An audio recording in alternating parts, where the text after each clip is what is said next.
5 o'clock? Mm-hmm. Okay. Give me 1 second, I'll be ready.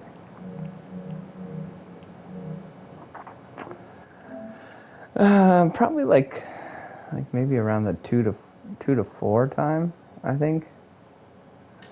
Because 2 to 4 is like right out, like you've had lunch, and it's not, it's way too early to be, like eating dinner or anything like that. But then after you've just had lunch, if you have like a good lunch sometimes, then you get like to a point where you're like, I just want to take a nap now. But obviously a lot of times you can't. Most of the time.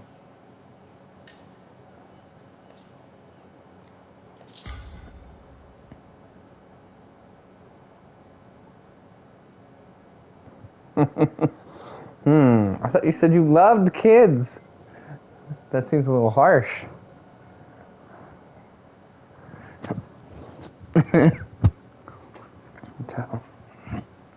Well, that's pretty bad too. What's that? Oh, okay. What the heck?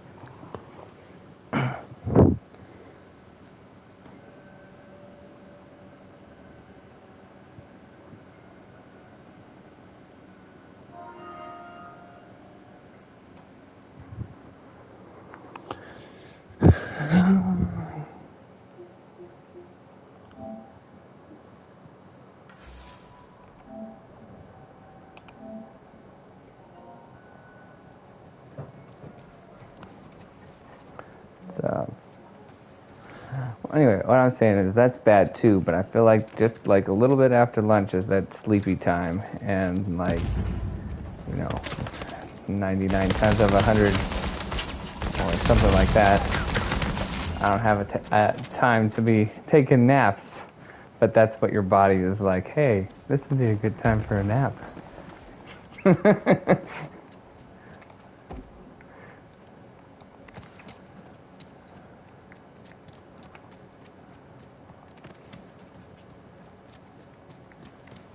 Yeah, right?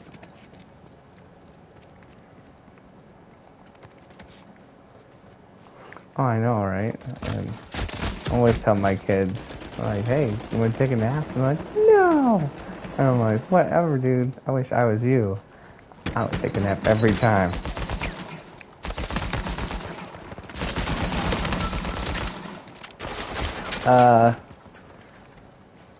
Sometimes. It depends on what they're doing. But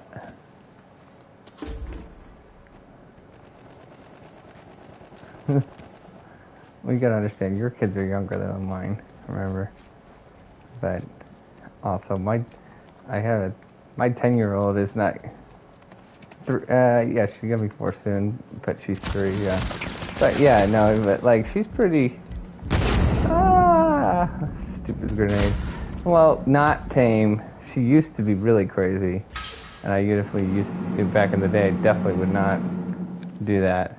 But it's like making sure that the other ones are there and like, hey, giving them something to do, like, I don't let them watch TV and stuff like that very much, but if like, I ever do, that would be a good time to do it, so that they're occupied. And like when she was like 2, again, she didn't get to watch TV very much, but like at 2, she didn't care about any of that.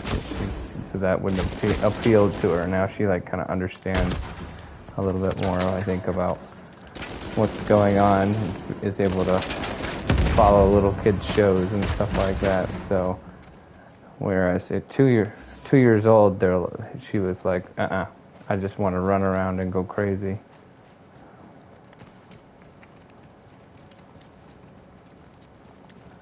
No, they don't have any tablets or phones or anything like that. Don't even. No, what I'm saying, no. But like I'm saying, we have TV and it's only watching TV either with us or something that's approved, pre-approved, and it's like, you know, can we watch TV or watch something? And I'll say no most of the time, and then every once in a while I'll say okay, fine. But it'll be something that I, you know, pick out for them, like that Superbook show that we were talking about, which is like 27 minutes long.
Huh?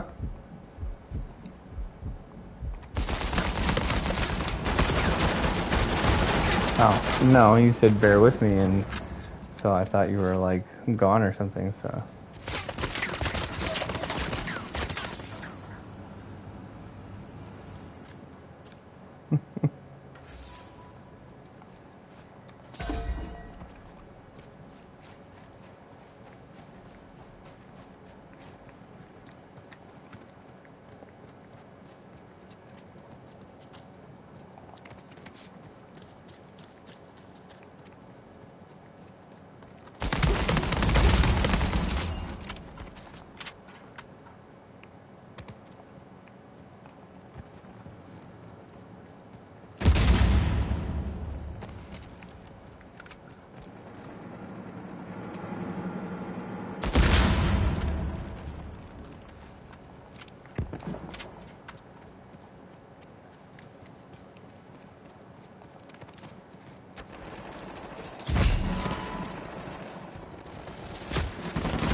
Boom, suckers.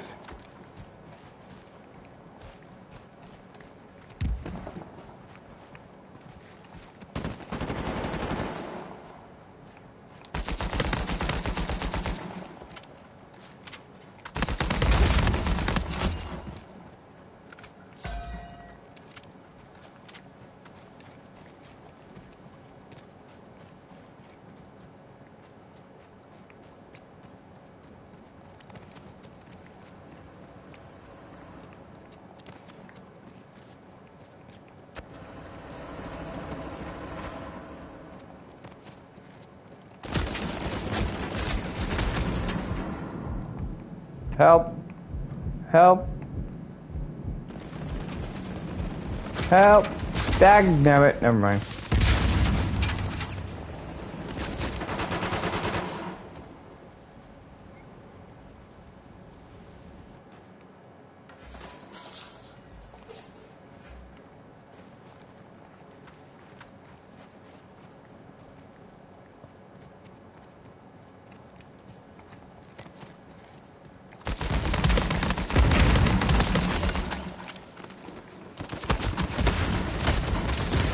Oh, come on.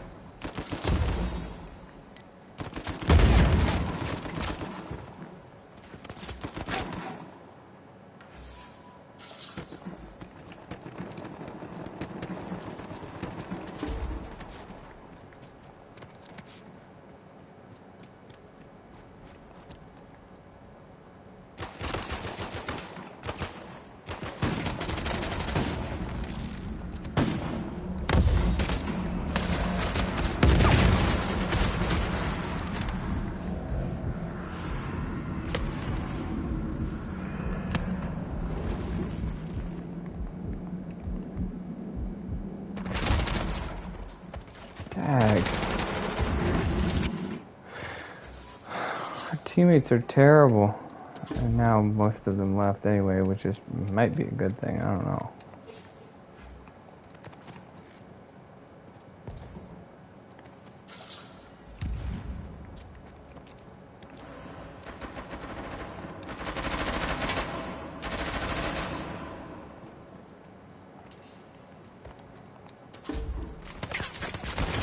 Oh, come on. No, no, no.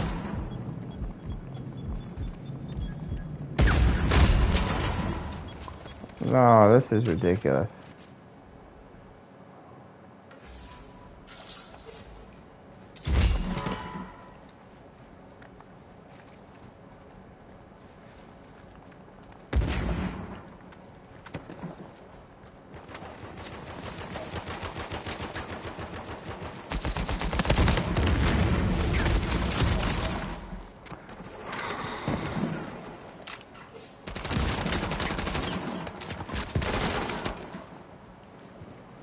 Lame.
Hello?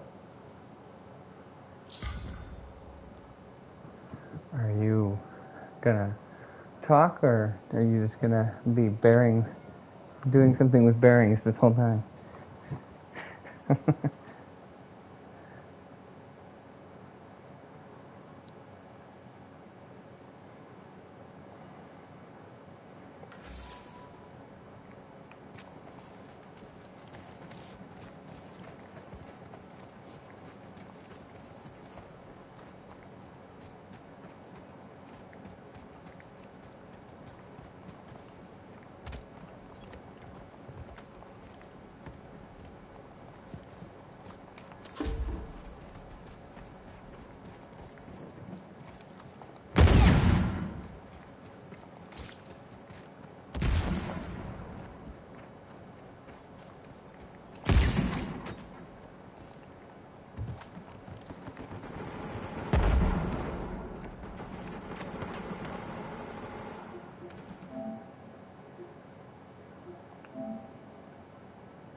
You dirty rat.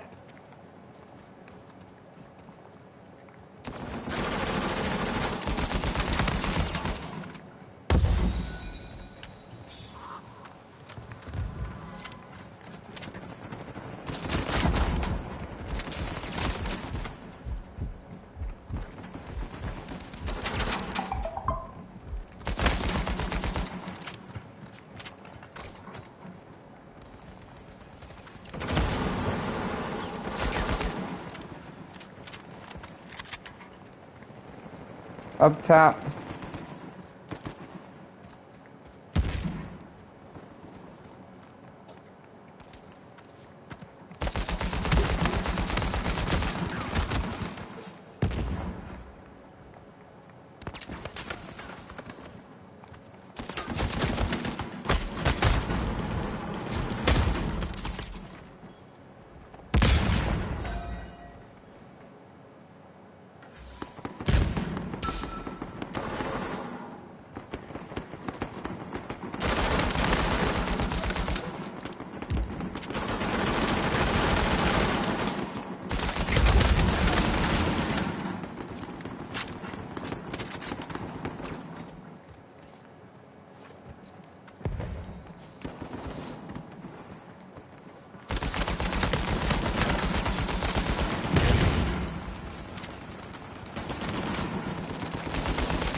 You ready to talk for reals?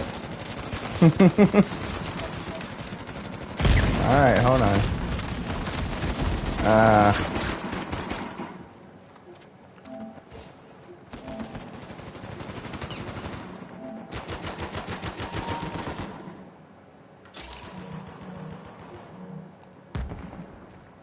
Hello.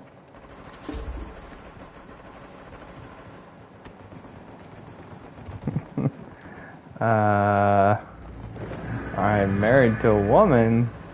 Pretty not gay.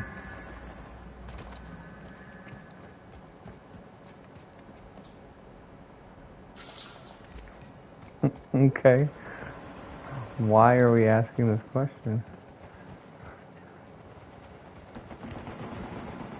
Oh, yeah?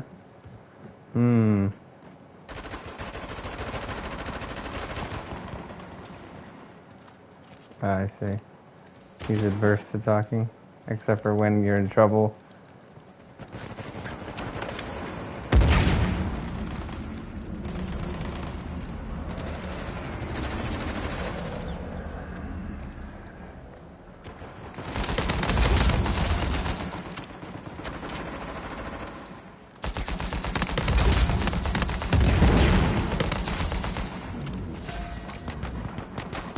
This church meaning your new church?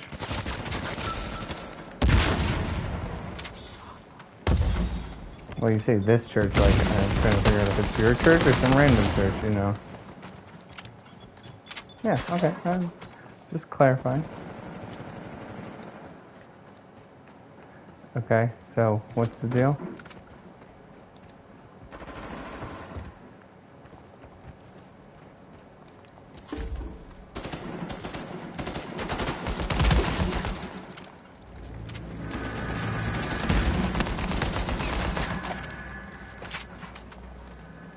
Yeah.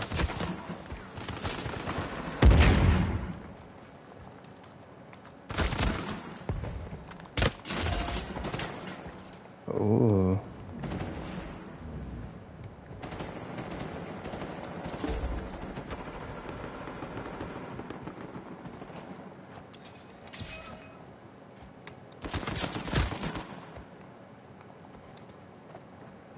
Right.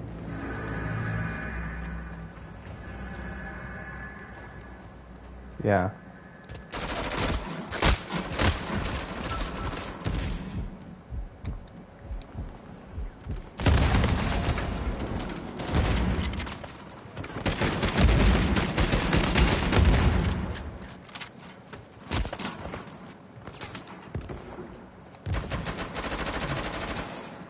Right.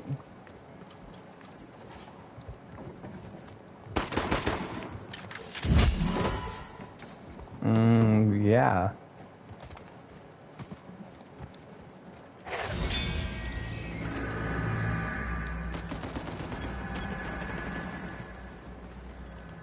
Not okay.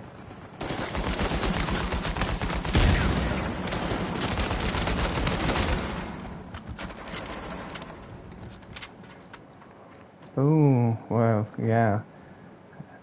Was Matt Leo playing with us the whole time? Or did he just okay. Alright.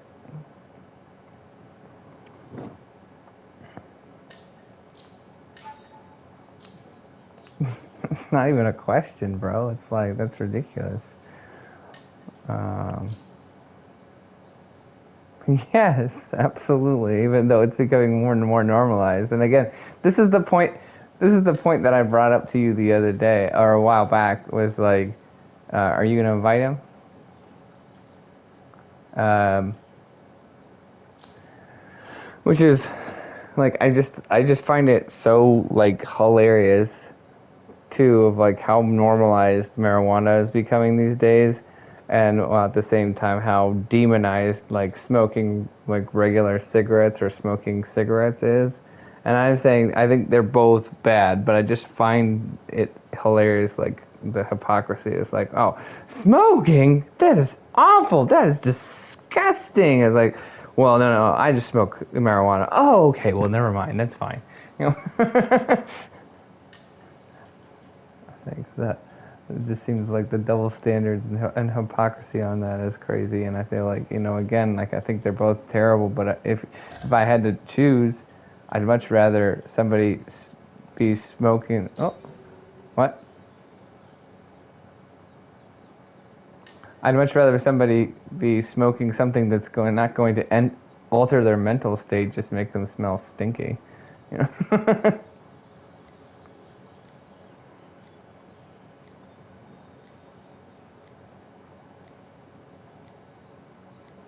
Well, yeah, but that's I would be too. I'm just saying, like, I'm talking about like in society. I'm not talking about like for children workers. For children workers, it shouldn't be any of that. Yeah.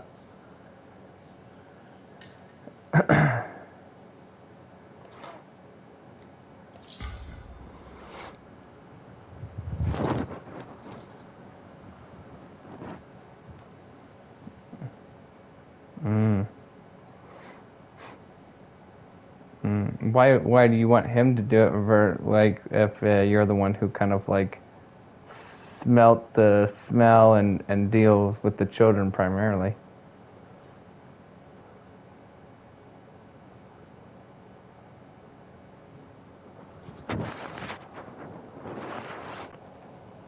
We just decided to establish that your husband doesn't like to talk at all, and anybody who talks is gay, apparently.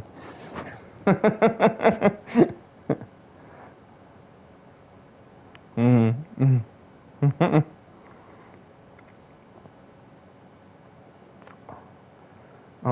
That's not chatty?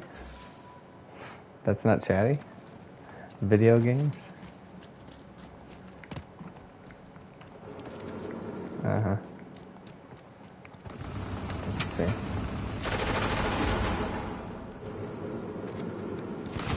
Oh, that's probably true. Yeah. Oh, he's getting revived. Yes.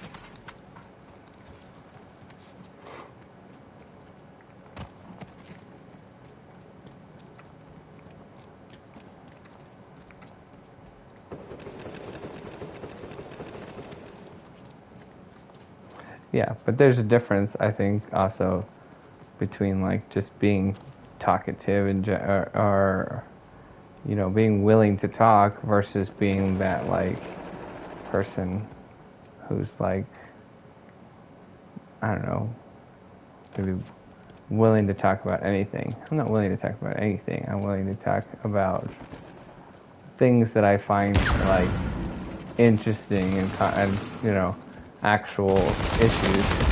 So like that's, I always talk to people about like, you know, how I would describe myself as an extroverted introvert. And what I mean by that is that like I hate doing like small talk, like nonsense talk. And I find that really annoying. And I struggle with like making, I guess, like trying to make connection with those people at church, and it seems like they're never willing to like have real conversations. Like, you know, you're just talking about like, oh, you know, how's about that weather? And you're like, could this be any more boring? You know?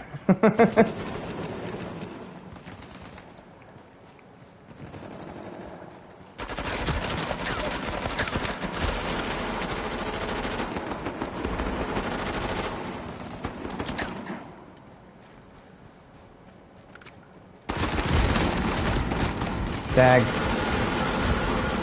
Yes.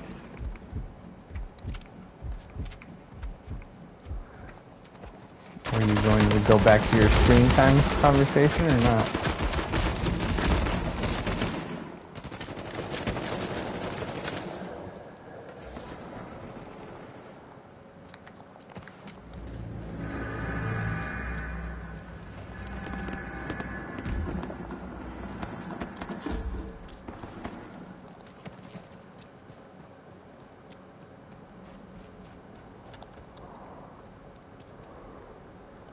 Well,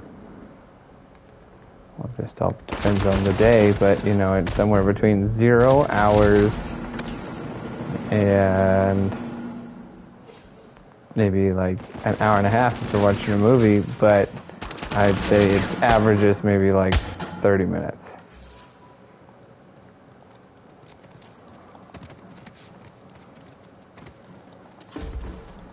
So in other words, like we might watch a movie every once in a while as a family, but it's very rare that I would let them watch a movie by themselves, except for like a very rare occasion of a special treat, especially of something that I don't want to watch and I need maybe something to keep them occupied while I'm doing something else that I need to do. So like I'm got to do some work outside and maybe my wife is gone doing something else or something, whatever, or somehow one of us is busy, then, you know, it might be a good time to, you know, let them watch that, some sort of kids movie or whatever, right? But it's not a normal everyday thing for sure.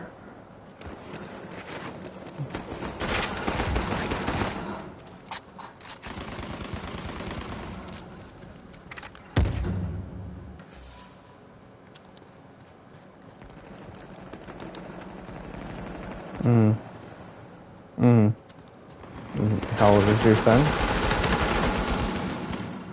Okay.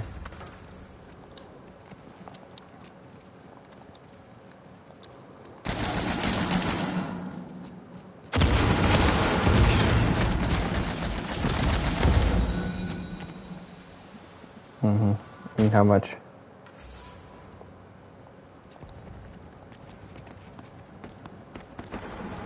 What's a lot? What's a little?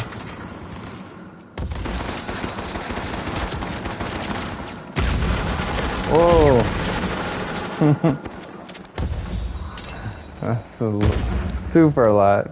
Yeah, I know. I'm saying, is that a lot like you're in your head, or like that's a lot like there's multiple days where that could happen?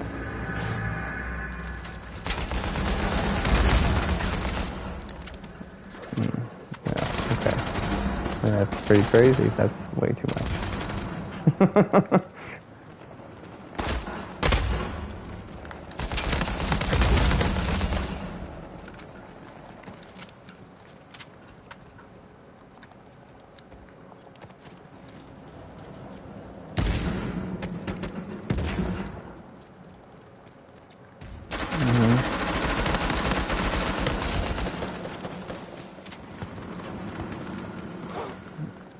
You learn more from going outside.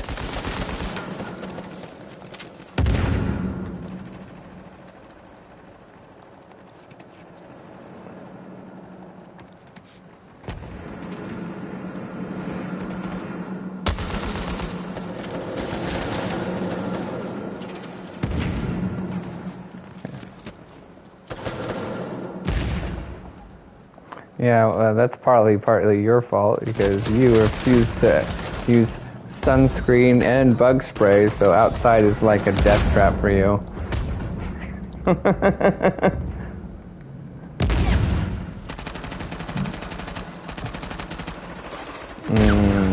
Okay.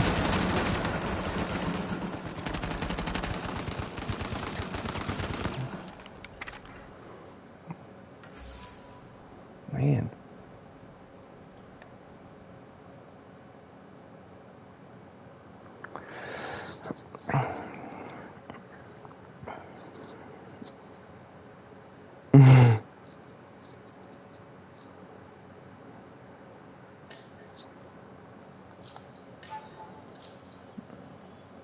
Well, I thought I didn't feel like I was doing terrible, but yeah, it kind of sucked too.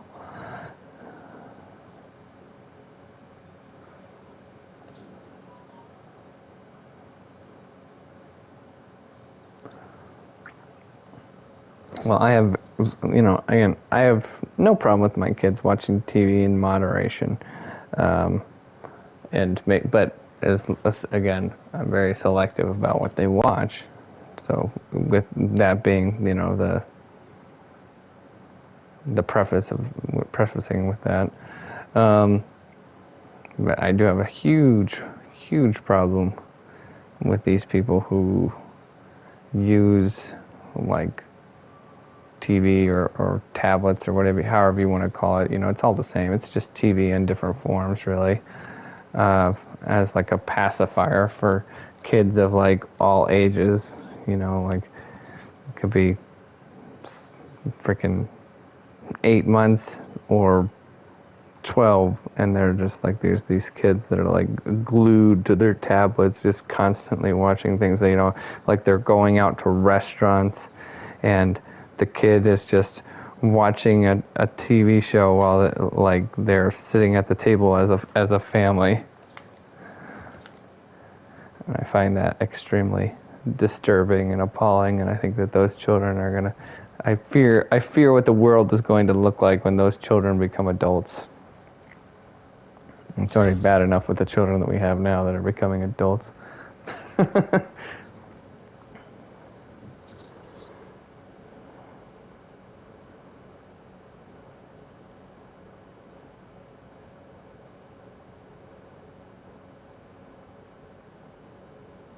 Mm.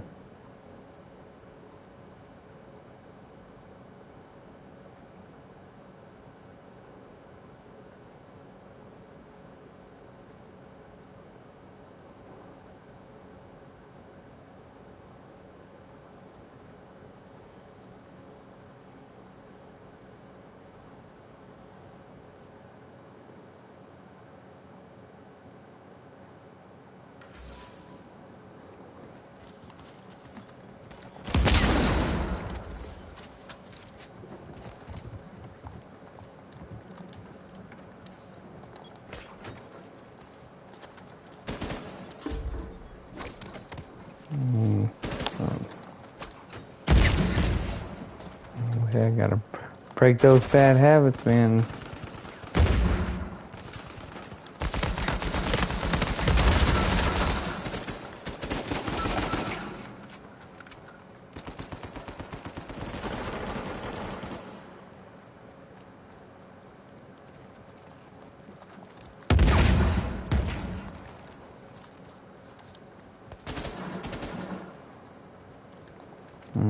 That explains a lot.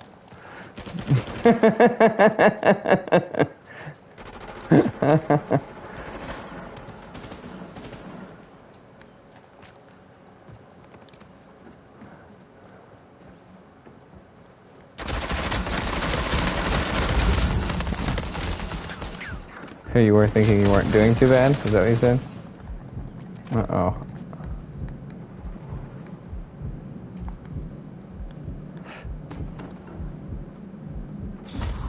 Thank you.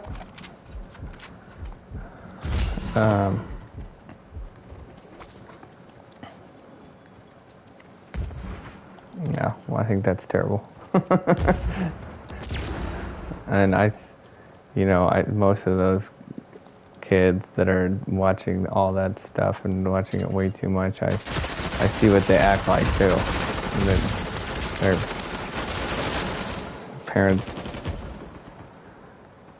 parents are using that as a way to basically let the TV parent their kid, or basically be the parent for them in a way, because they don't want to actually take the time to do the job, or they feel for some reason that they can't take the time.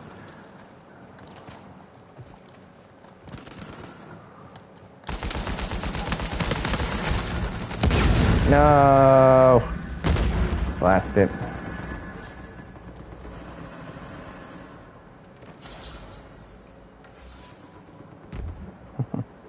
Well, again, like I said, everything in moderation. I don't think there's anything wrong with it every once in a while. And even, I think, watching half an hour or an hour maybe a day is not that big of a deal. But I think that should be average. That should be like the average of the tops. Because I think kids will like half an hour to an hour a day. I know, I said average. So in other words, one day you watch half an hour, and then one day you don't watch it all, and the next day you watch a movie.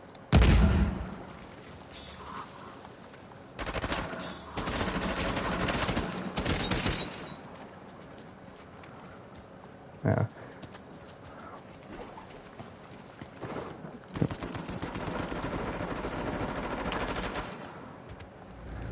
But it's not even about, I'm not even talking about like fully fledged adults. I'm talking about for your kids. So you need to make sure that your kids are doing other things and learning how to have fun without those screens.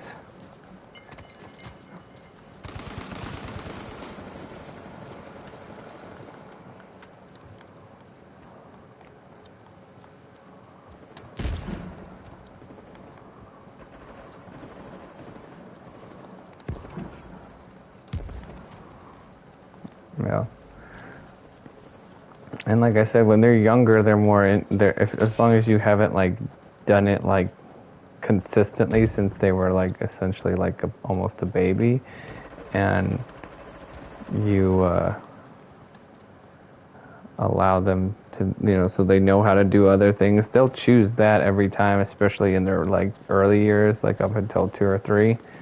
But then once they get a little bit older, if you're not careful, it'll become more of an addiction as they understand it more and are able to interact with that screen more, because they know how to operate it, or they understand the plot, So it can become more of a temptation later on, before they are very like, I'm just going to experience the world, and I check out this thing and for like a minute, and then I move on to the next thing in the world.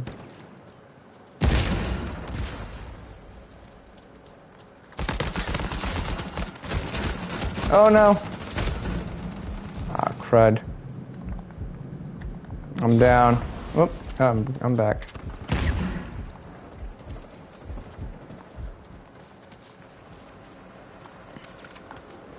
I can see how it could be very addictive even for my kids. I think they would watch it all day if I let them. Because like the minute they also because it's a treat, I think once it gets turned on, if it's not turned on, they will play with their dolls and just like play and play. If I let them, you know, like the whole time, they would just play with each other and play with their dolls and do whatever they want with toys all day long. But the minute the TV comes on, they will stop what they were doing. Like even if they're upstairs, they'll hear the TV come on. They'll stop what they're doing, come down, and sit on the couch. They're like, ooh, TV. Sometimes I chase them away too. I'm like, what are you doing here? Like, oh well, I wanted to, and they're manipulative too. They'll come down and they'll be like, well, I wanted to be with you. And what they really want is they just want to see what's on TV or what I'm watching. And I'm like, no, you didn't. Get out of here. Go back to playing. You were just playing nicely with your sisters, you know, with your dolls. Go back. Get over there. Don't come over here. Bothering me. Trying to watch TV all the time.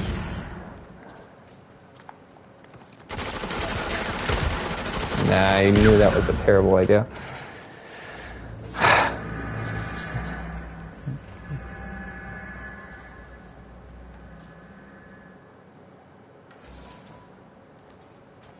Now, too.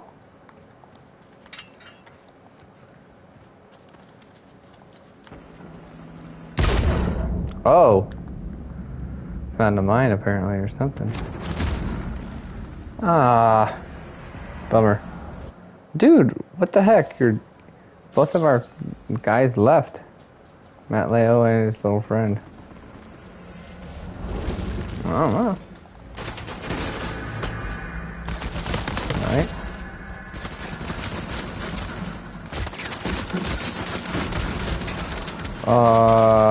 Bummer. Maybe, but what'd be the point? If they were cheating, it wouldn't even matter because we were just destroying them. Now it's going to be a little bit more difficult.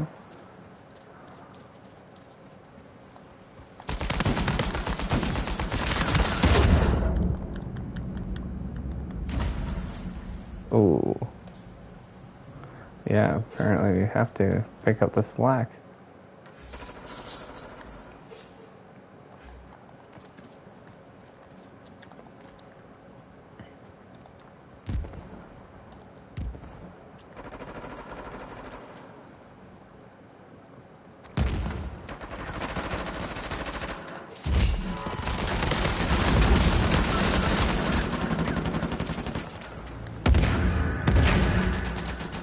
We can do it.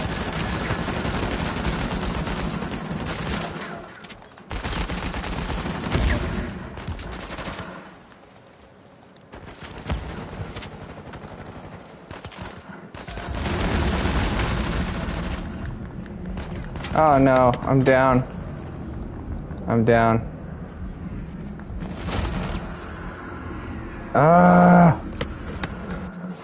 Come on.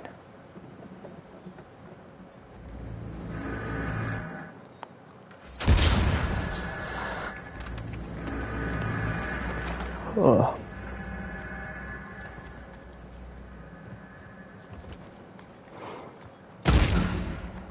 They always talk about like, you know, different studies they're doing on how, oh shoot, how screen time's probably bad for kids, especially in their formal years, and I agree with that, but I wonder if like too, like they need to start doing like studies on like, how bad is it for even adults, maybe, like, especially like certain types of like screen watching, like TikTok and stuff like that, like where there's such super tiny videos. I feel like that can, yeah.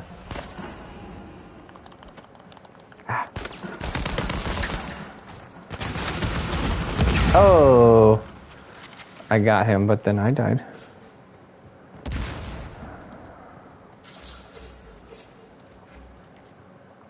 Hey, let's pair up, and then I've got a hunter, and we should like pull out the hunter and stay with the hunter because we don't have enough teammates. That's the best we're gonna be able to do, I think.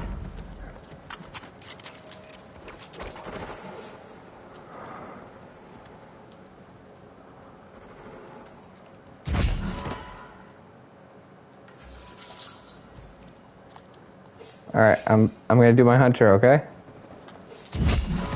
Behind you. Uh oh, here comes one. Right side. Oh man. Yeah, I killed him already. But there's another one. No, that's somebody else's, but we can follow that one too.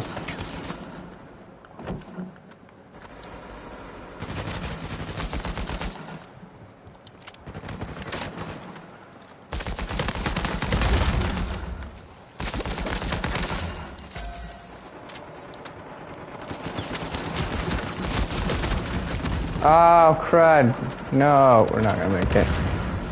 We're not gonna make it.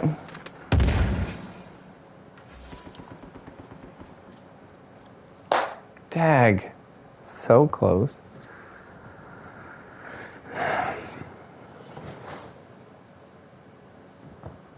Hmm?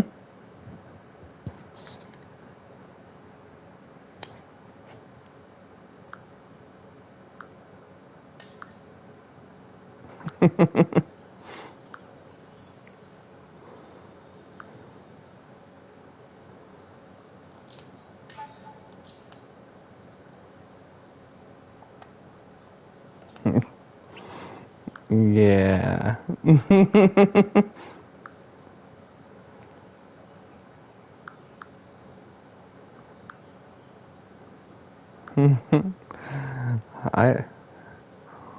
I didn't say it was that.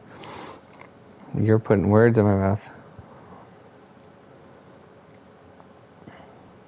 Well, you have admitted to yourself that you said you have a soft coup. Oh my goodness. You have a short attention span, right? That's what you told me one time. Well, like you don't like to watch you watch TV, you just don't like to watch anything that's longer than like 5 minutes. Like a TikTok video. Uh-huh.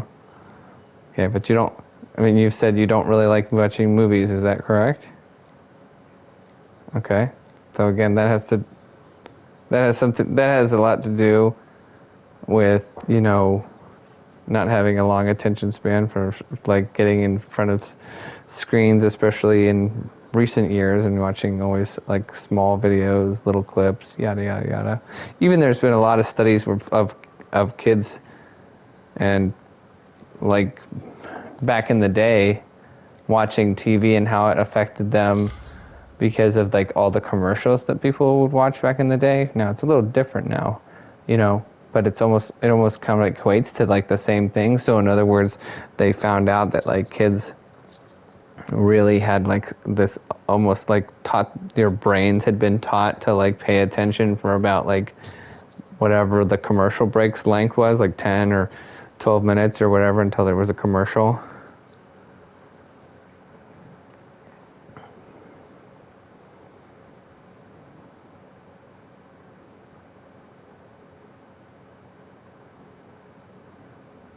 Mm-hmm.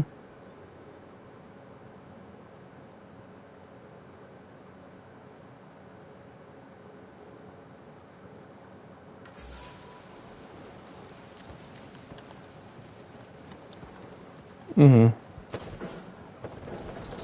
Mm-hmm.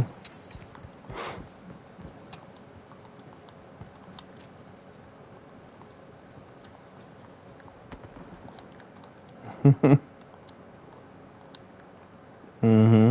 Mm-hmm.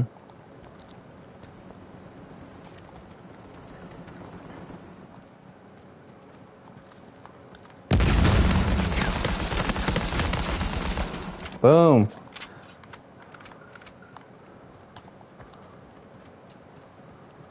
I'm like really far away from you, I think.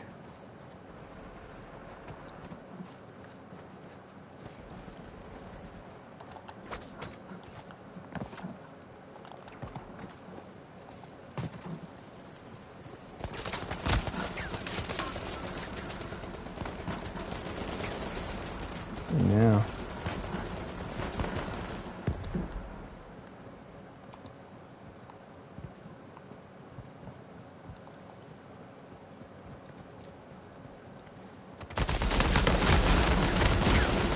Dagnabbit. It was 2 against 1. Bummer.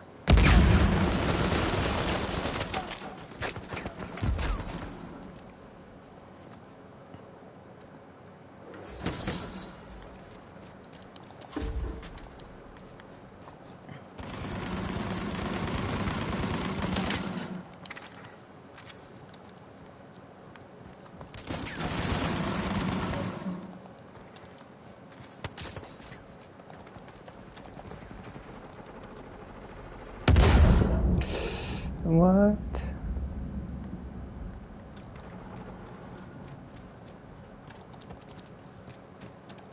Somebody following you?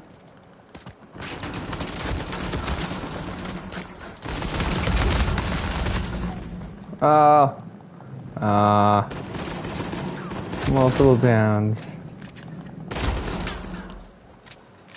Bummer.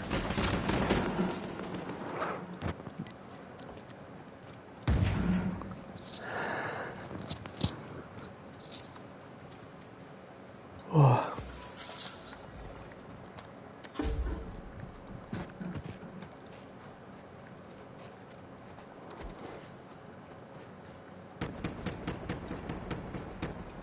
Mm-hmm.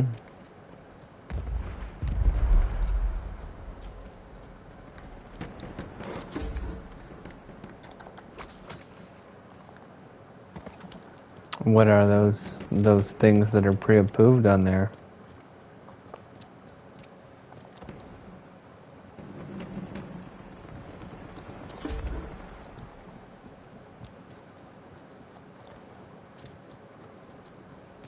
Mm-hmm.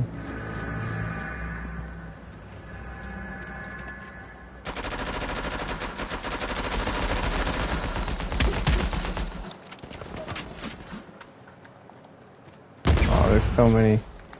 I'm gonna throw a El Dorado.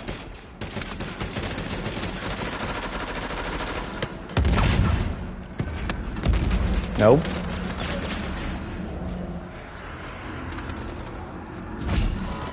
Ah, Hunter.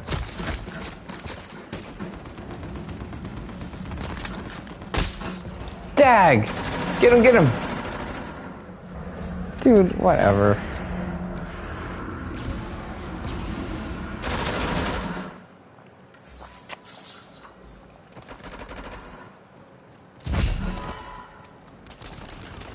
Oh no.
Move! Ah!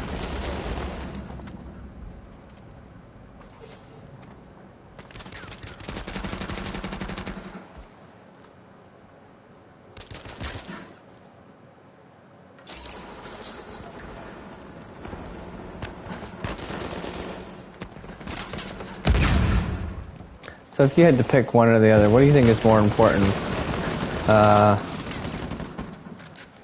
Like prayer or reading your Bible?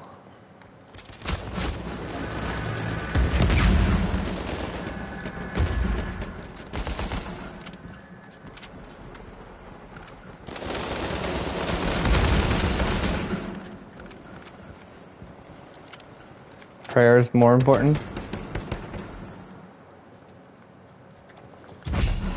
Yeah, we definitely disagree with that.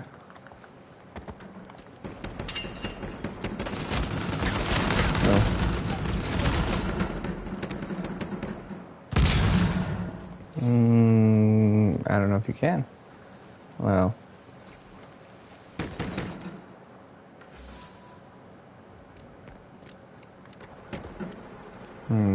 word of mouth, if they're quoting you scripture, then that's still like the Bible. Well, I guess it is. Somebody read it. I'm saying that's the only way they know it, isn't it? So they read it somewhere.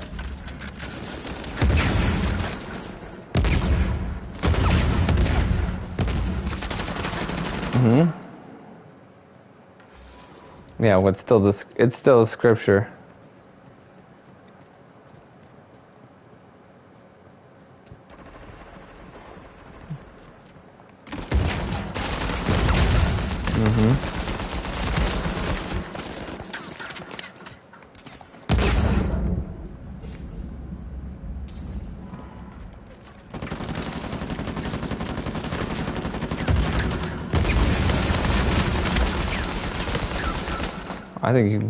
I don't think that's so, because I don't think if you're not reading the Bible, I don't know, you don't know the proper way to pray, and also anybody can pray. You can pray to anything you want to.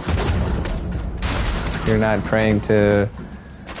Lots of people pray, They're praying to different gods, though.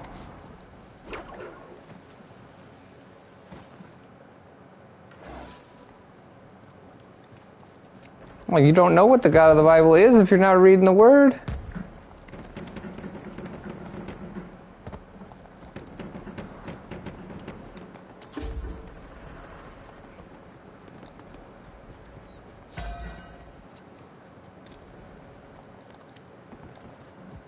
Oh, okay. You're allowed to have your opinion. I said you gotta pray and. I didn't say that prayer wasn't important. I said I'm just asking if you could, pick which one was more important or less. Which one it would be? And you said prayer was more important than reading the Word. Okay, I'm saying I don't think that is, because I think you need to know how to pray, and you don't properly. And if you don't read the Word, you're not going to know. And if you're not reading the Word, you don't know who you're praying to. You be praying anyway. You can pray to yourself essentially, because you're only praying for your selfish desires. So essentially, the prayer is about you, all about you.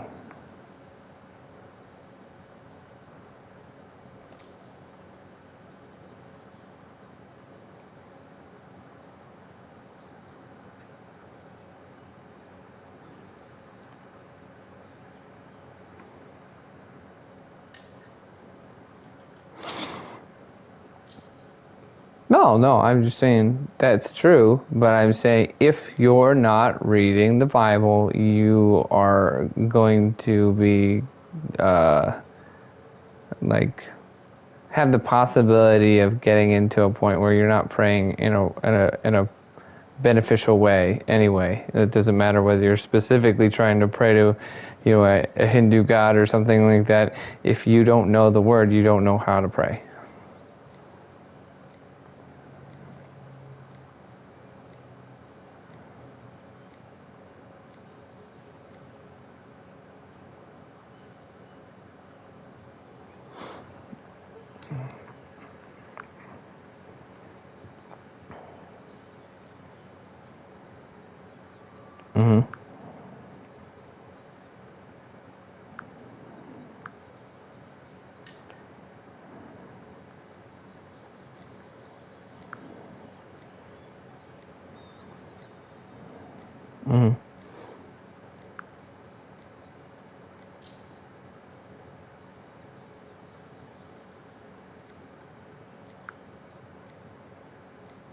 Well, first off, we still had the Old Testament. And, like, the Old Testament shouldn't be, discarded as like, well, just because we didn't have the New Testament, it was like, they had so much less or whatever. They still had the Old Testament, so the Old Testament.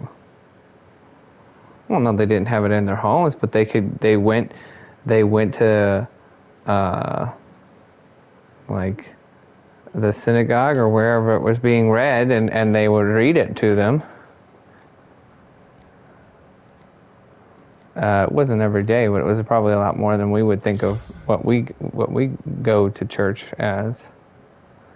I think they probably did it multiple times a week.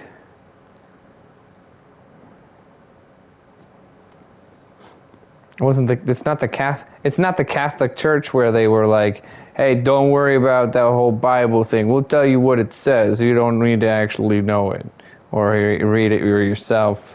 We'll let you know what it says.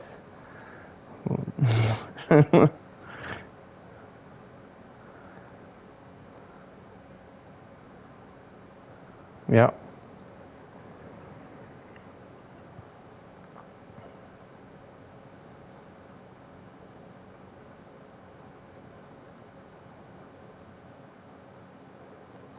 Are we talking about like before the Christianity, or are we talking about after Christianity? Okay, so so you're talking about before Christianity. Okay.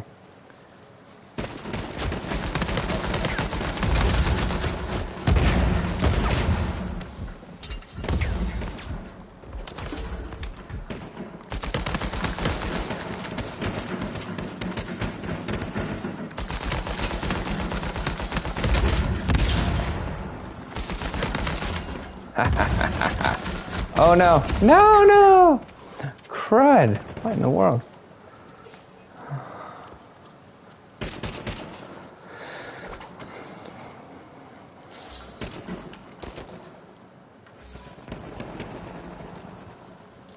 Well, I guess I'm just saying I wouldn't say I'm any expert about what they were doing back then, but at the same time, I feel like at least back then, they were reading straight from the text and reading it to the people, where rather than just telling people like, look, we don't need to read it, I'll just tell you what it says in my own words.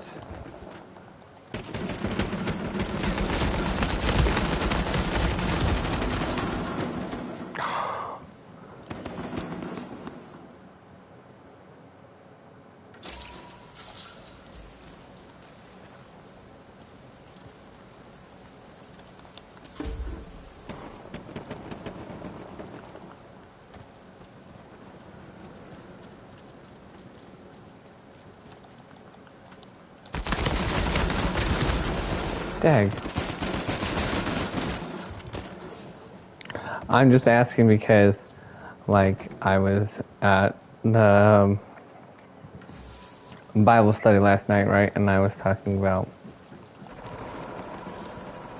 some question was asked, and I said something about how it was really important to, be reading your Bible. And then one guy piped up and he said, well, that's only half of it. You got to make sure that you're praying, right? And the way but that's how he worded it. He's like, that's only half of it. And I was like, I don't know if I agree with that ratio. Yeah.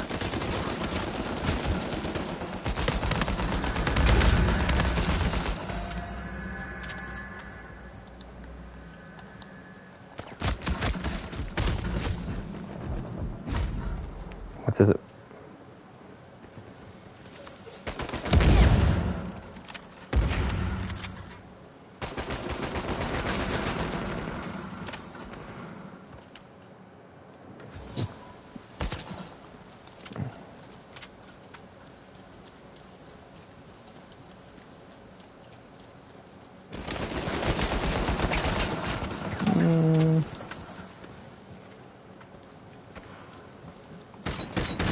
Again, I'm not saying it's not important. I just don't know if I agree with the ratio of 50-50.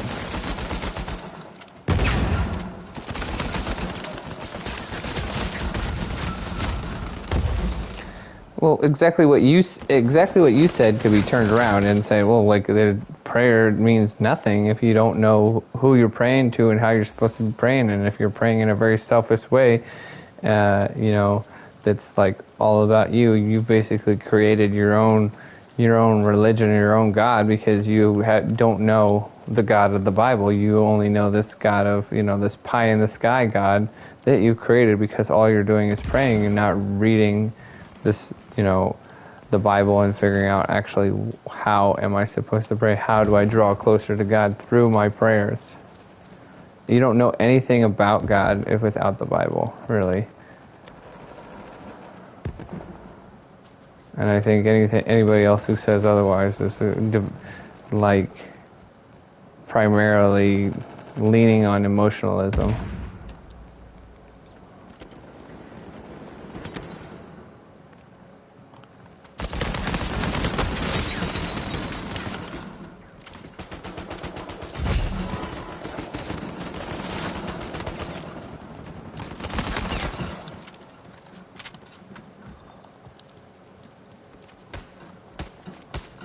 What's an unanswerable question?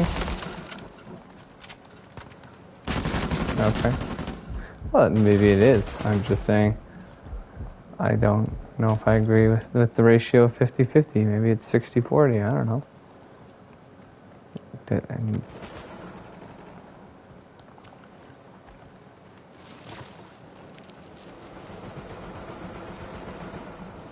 I struggle with that question. It's definitely hard to answer that question. And also I feel like there's more grace for those who don't have access, I guess, I'd say, versus those who have a lot of access. And it says that in the Bible too, of like, the more, like, I don't know what exactly, I can't remember exactly how it words it, but essentially the gist is, the more knowledge you have, the more responsible you are for following the law, essentially, and, doing what the scripture says. And also, it also talks about judge not, for at least you be judged. That part of that is, I'm not saying you can't judge people. It's more like saying, like, if you are going to be doling out judgments, then it also, you have to, speak on authority, and if you are, then you're going to be held, you have to hold yourself to that high standard as well. You become even more, like, accountable because of the way that because of the knowledge that you have.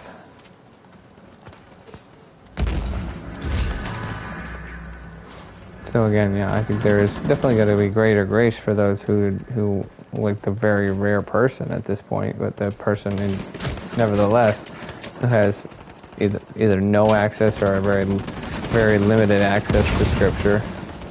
And at the same time, the people like us who are living in the United States and have access to, but almost like basically untethered access to whatever type of scripture verse we want and any sort of, translation or whatever, we have so much more of a responsibility to stay true to the Word.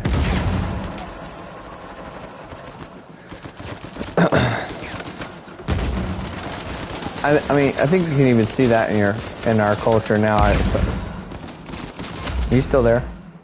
I'm not talking to myself, am I? Anyway, I think you can even see that in our culture now. I think one of the very few good things that came out of like 2020, 2021, yada yada yada, with like all the crazy COVID garbage, was when they started, like shutting down churches. I think it kind of like put the churches through a test of a trial by fire, essentially. And you figured out which churches were the ones that were going to be real churches and were, going, we're going to like, be real churches and like, stand up and like say, well, look, even if we shut down for a couple weeks, after that, we're going to be like, eventually we're going to,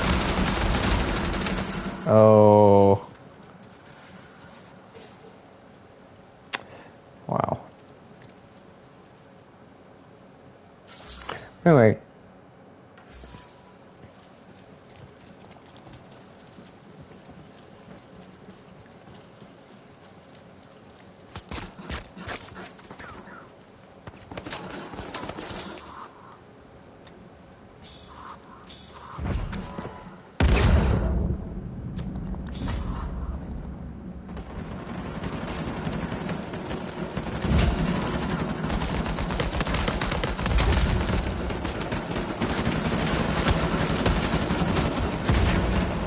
What? Up top. Ah, she's down now. Come on.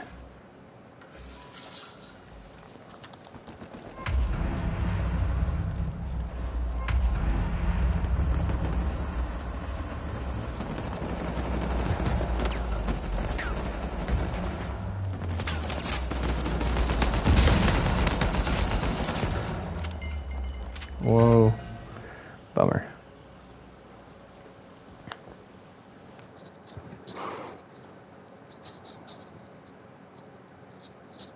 Do you want me to finish what I was saying, or did I lose your attention span?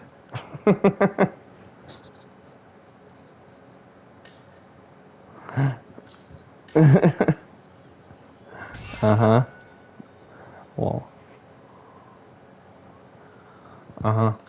I'm like, the good thing that it did is it showed you basically who were the churches that were going to stand up for, like, doing what was right, and eventually, at least, if not even instantly, at least eventually saying, look, guys, you know, church needs to be open, people need to come to church, and this is silly that you keep on telling people that are not allowed to go to church and then, you know, trying to, you know, make people do a whole bunch of weird, you know, like COVID rituals to be able to, you know, either go to church or participate in society and yada yada, and be like, well, look, we're not gonna be doing all that garbage. And so, and also when people's right to go to church was threatened, then there were people maybe too that potentially were like maybe being slackers on going to church and only going every once in a while. Maybe they all of a sudden resented the fact that the government was telling them that they couldn't go or shouldn't go, and they decided, well, I'm going to really go to church now because of they're going to tell me not to go or I can't go. Forget them, right? And so I think that was one of the few good things that came out of that. However, I think already within, you know, 3 years' time, people for the most part have already forgot how easily their right to go to church and their right to worship was threatened, and gone back to probably being somewhat lackadaisical about it. And I think that's unfortunate, and I think that the point is it's just simply that, you know, you need to make sure that you're doing what you're supposed to be doing, even when people are telling you you can't or whatever, and then don't take it for, and then later on don't take it for granted. You should be also, like, in general, we should be appreciating that, you know, we can go to church anytime we want to in this country, and be thankful for that, at least right now. And when less we appreciate that, the more and more likely it is that that right goes away.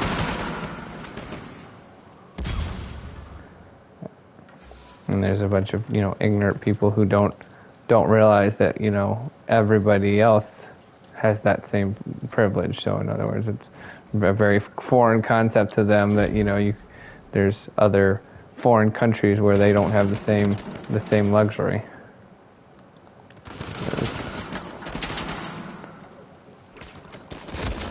Blast it.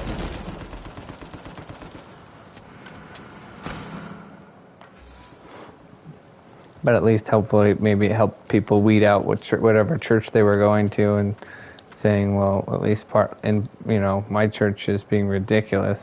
This is clearly not a church that's about making sure that people are being spiritually fed. This is a church that's all about making the government happy or, you know, doing what makes them look good. Gets them the brownie points or whatever it is. Ah.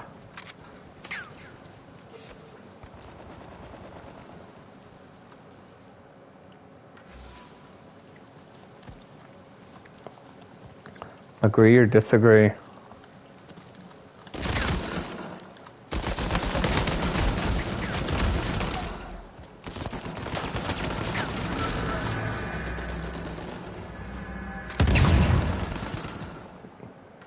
Yeah.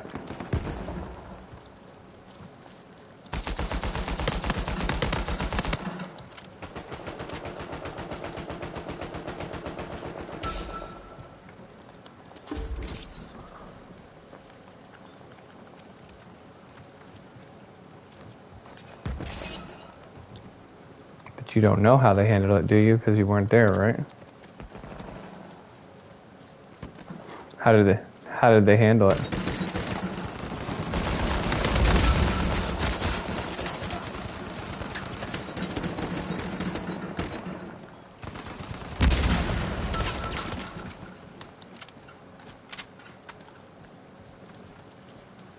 Masked Nazis?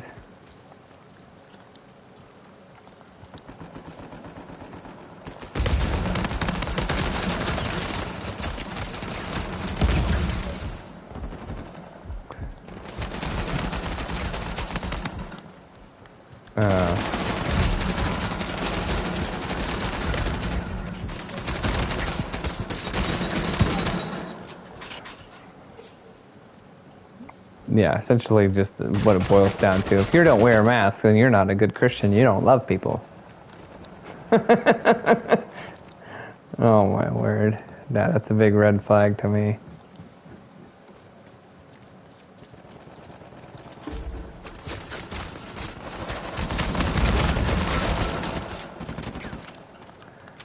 Yep.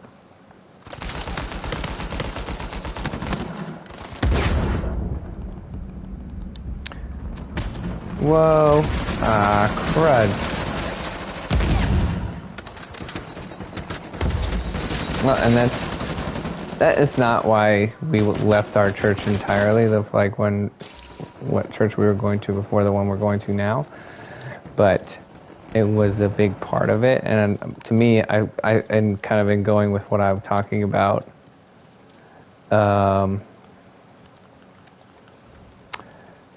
Like, I really didn't like the way that they handled their COVID stuff. And then on top of that, I felt like it was like a watershed moment of being like, it made me think a whole lot more about what I was getting spiritually out of that church besides comfort, because it was no longer about comfort. Comfort was gone, and then when comfort was gone, I was, you had to figure out, like, what was I really getting out of this church? Was I really being spiritually fed? And just like I tried to ask myself one time too. I was like, or I literally asked my wife one time. I was like, hey, in the last, like, ever since so and so has been the pastor of the church, and we've been going to the church, like, can you ever remember them, like, preaching on something that, like, even mildly controversial, really? And asked her that, right? And so she fought for a little while, and she was like, not really, I don't think so. And I was like, me either. And I feel like that's a big red flag too, of, like, you know, as I started thinking about, like, you know, different things about the church that, you know, had been going on that I just, you know, again, hadn't been paying attention to because it was about comfort. Like I said, again, going to that church in a lot of ways because I had gone there previously, and so we went back because we had people we knew. They had, like, good child care, and we had, you know, a little baby, and yeah, I got you.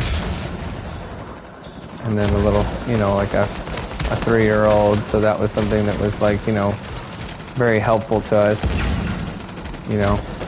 But then again, when they like took away some of those things and started being all kind of crazy, then you had time to reflect and been like, what was I really getting out of this church spiritually? And I was like, I'm not saying that you need to have a church where your pastor's getting all political or something at the pulpit or whatever. I'm just saying anything, like, there's plenty of stuff that should be fundamental to, like, a Christian and what they believe, and something that you should be, you know, preaching upon, right? That if it was never preached upon, that was like anything that even could have potentially really ruffled any feathers of like being like, oh, that was kind of controversial, I think that's a problem. If you never had a sermon that was about, like, you know, if you don't do this, that you're actually, you know, if you don't accept Jesus, you're gonna go to hell. And that's why we're not, you know, we really want to make sure that you are, you know, you accept Jesus, because hell is a real place, and it's not just fun and games, right? Or something like that, or like saying something about, like, you know, having a sermon on how important it is to, you know, the sanctity of life and things like that, you know. But I'm like, those are bare minimums, I'd say, and like I don't remember anything even close to that.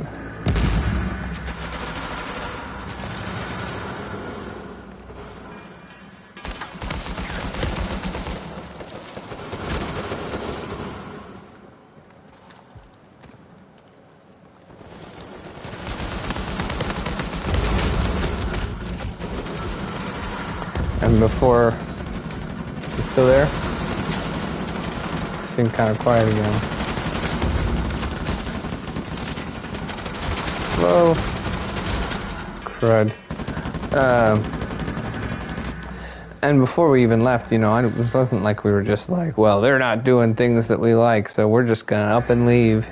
You know, I literally had a meeting with the pastor too about some of the things that I was concerned about, and he basically just brushed them all off and was like, well, nope, we're not going to do that. And like an example was like when they really started clamping down on a bunch of like different kind of crazy rules and wearing masks and different things like that. I had, you know, when I had the meeting with him, I was like, well, you know, I guess if you guys really feel like that's necessary, why not the bare minimum, like have 2 services and have one where you like have the people who are all concerned about germs and whatever else, you know, and paranoid about that, like come to church, have a first church service and have them come, and then after that have it be optional. And I'm not saying you can't wear a mask, you know, just saying don't make me wear one, you know. I feel like that was a pretty like reasonable / mild like suggestion, you know. It wasn't even being like, well, we need this and we need that, you know. It's like, why not just have one where, okay, if you're really concerned about it and you're one of those very like scared old people or whatever, you come to that service, and then the other service, don't tell people what they have to do. Don't give them some sort of weird, you know, ritual that they must participate in, otherwise they can't come and you know, get spiritually fed. You know, like since when do we put conditions on them, and except for like normal stuff, like make sure you're wearing clothes, you know. But even if you have a church that's saying, you know, if you don't wear a suit and tie, you're not welcome in our church, you know, that's a problem too, right? And I think they would agree with that. But then all of a sudden, when it's like, well, if you don't have a big giant mask on your face while you're at our church, then you're not welcome at our church. I'm like, that seems kind of ridiculous, right?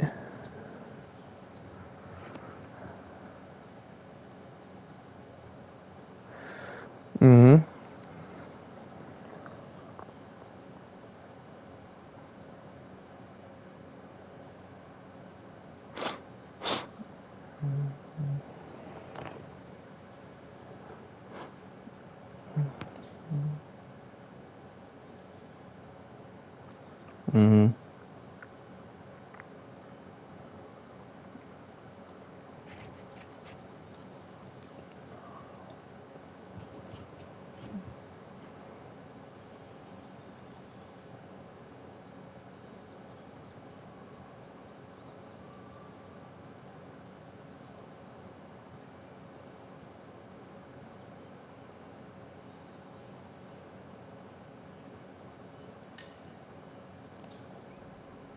Yeah. Well, no, and I agree with that overall. And that's what I'm saying too. Is like let's pretend like just pretend like they actually, like let's say it's 2020 and they think masks actually work, right? Which again, I always thought masks were absolutely ridiculous and never thought they worked or any of that stuff, right? But let's just pretend there's guys out there who actually still think that they work, right? And I don't even know how that works too, because like everybody's wearing like 800 different like types of masks. One guy's wearing a hanky, the next guy's wearing like three N95s. Another person's like wearing gloves and no mask. I don't know what's going on. So it's absolutely ridiculous. But let's pretend they think they work, right? Even if they were looking at the numbers of like just like how, what is the probability that you're gonna die from this, right, or something crazy like that, and how much is the mask gonna really help or whatever, they would have already seen pretty early on that like it was in no way, shape, or form a concern for like young people, right? So there was no reason, and young healthy people in general, even like not even necessarily young. If you were like 55 and you work out, you'd be fine too, pretty much, right? But the point is that like again, they weren't allowing any sort of like compromise or anything. And then they even literally had like a service one time, and I don't know, me and my wife disagree about this a little bit, but to me I felt like it was super clear that they had a service where they were like implying like basically like, hey, we all need to make sure that we're doing things that are uncomfortable for us and wearing masks without saying those specific words if you're going to be like a good Christian, And I had that service and I was like, that's it. I mean, I tried. And Pastor didn't listen to any of my concerns or any of my suggestions of like, 2 services or anything. They didn't even want to have 2 services or any of that stuff. They're like, oh no, we all need to be together and blah, blah, blah. But then at the same time, we all have to wear a mask. And then when you sit down, then you can take it off. And I'm like, what? Like, just when you look back at it, it's like so dumb. It's like, hey, well, once you get into your seat, you can take it off. Or like, you don't even, and then sometimes they might have even been like, you can take it off once you just get to your seat. Like, you're not even necessarily sitting. You're standing there and you're singing and breathing on the guy's neck behind, in front of you. That's fine, as long as you're not walking around with a mask. That would be terrible. Without a mask, because that would be awful, like, but you can sing on the back of that guy's neck, no problem,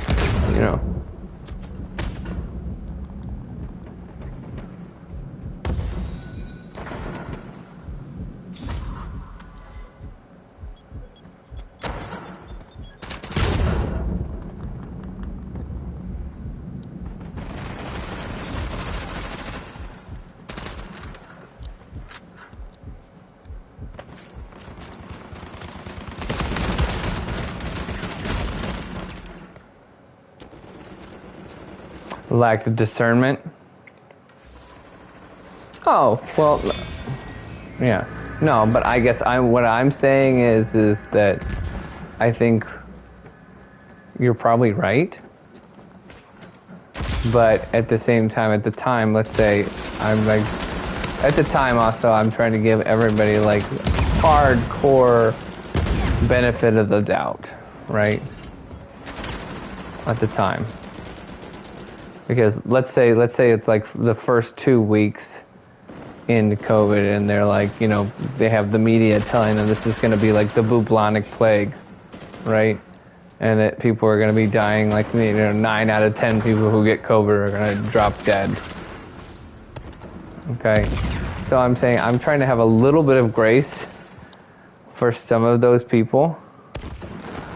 And also those people who struggle with worrying about a lot of stuff, because I know that I have a lot of friends that are those people who worry about a lot of stuff. Not saying it was necessarily COVID, but they're just like super like hardcore like worry warts, I guess I'd call them. Where I'm always like, oh, it'll be fine. What? It is, honestly. I mean, like, but, you know, yeah. But somebody could challenge you on that and say, well, maybe, you know, Vanmore, you're kind of a worrywart too. Why are you always so concerned about what the government's doing or whatever the corporations are doing? Don't you think it's all in God's plan and, you know, you shouldn't even worry about it?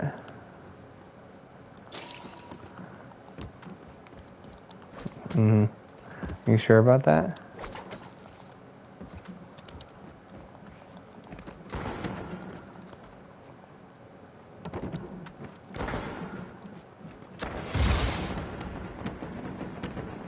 Mm-hmm.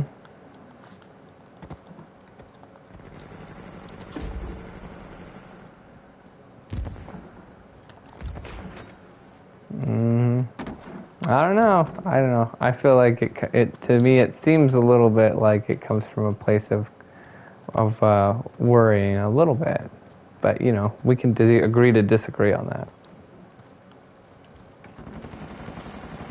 You know, you can worry about something while at the same time accepting it, a little bit.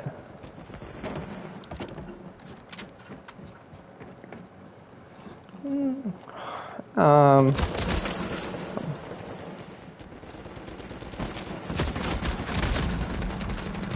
Yeah, maybe. I suppose so.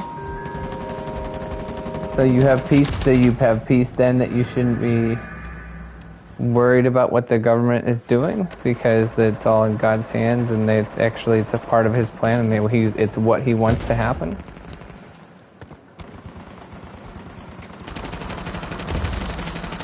Yeah. Yeah. Well, I definitely think you have an aspect of acceptance too, because so I feel like you have maybe a little bit more of an attitude of like, well, this is how it is, and there's nothing I can do, or you know, can encourage people to do to change it.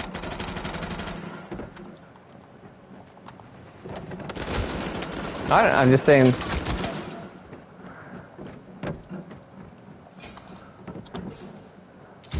Well, I'm saying I feel like that you think. I guess that's my thoughts on like you feel like there's nothing you can do to change some of the bad stuff that's going on. Like when we were talking about like say boycotting Disney or Target or whatever. I felt like you felt like it was silly because you were like it's there you can't it's too big. You know the common guy can't band together with other common people and fight that sort of evil. It's too late.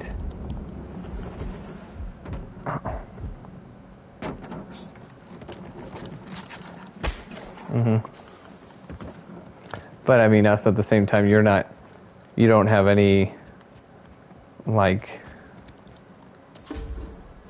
motivation personally to think that that's something that you should do, correct?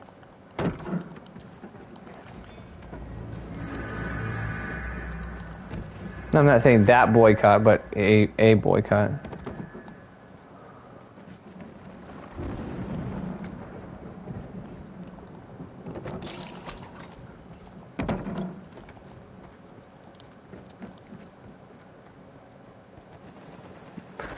Is that more because of health reasons, though? Because you're like, well, this company is, you know, something that's, like, I think is going to, you know, give me some sort of, they make food, and their food is toxic because I don't believe in, you know, not organic food.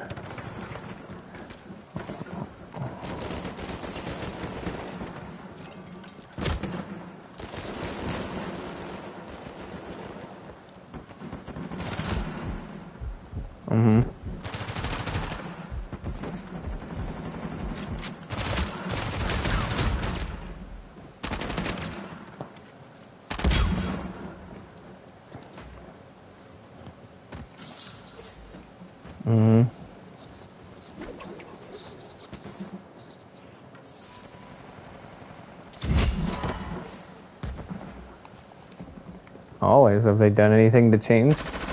No. No, of course not.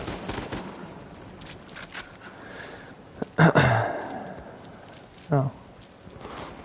I mean, like again, basically the only thing that would ever get me to go to Target is they would have to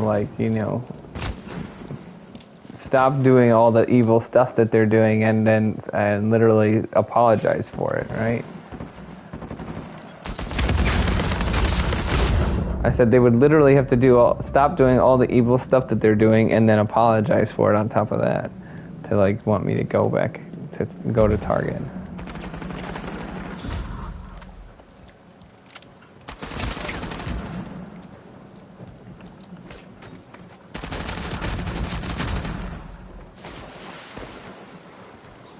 And I mean, there's several different things that I feel like you can easily eliminate from your life, and maybe it's not that either that's not that difficult, or at least you can do the best you can to avoid them at all as much as possible. So a good example would be like kind of what you're talking about, like Starbucks too. I don't go to Starbucks either, but at the same time, that's less of a sacrifice for me because I don't drink coffee. But at the same time, I would still not no. Oh shoot. I was KOing somebody. Oh, I came back. Somebody revived me. But at the same time, I would encourage others not to go. And, I don't want, my wife going or anything like that, and she doesn't go either, even though she does drink coffee occasionally. Things like that. And again, oh, go ahead.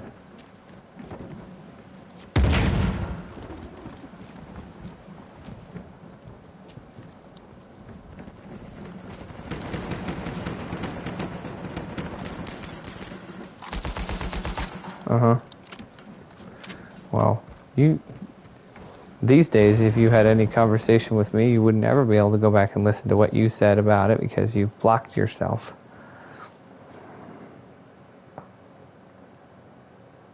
Yeah, you should do that.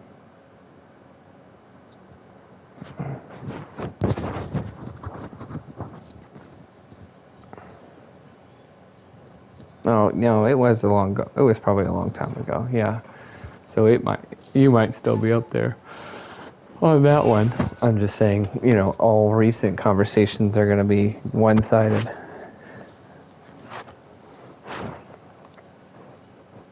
You're not going to be able to set people straight and say, well, no, Jay, that totally was wrong. Here's the real truth.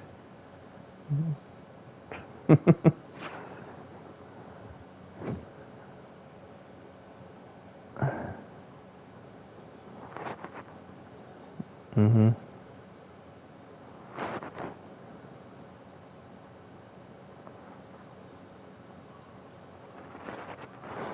I think that no, go ahead.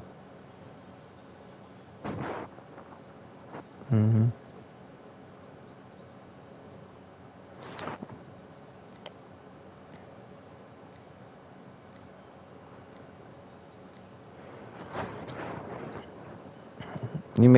I think you made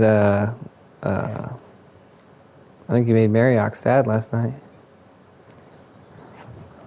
Oh, just because he'd been wanting to talk to you about some more details about things that have been going on with Disney, and I tried to bring that up, and you just left right away.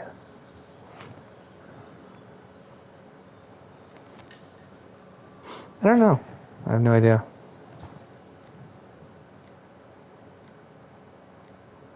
Yeah.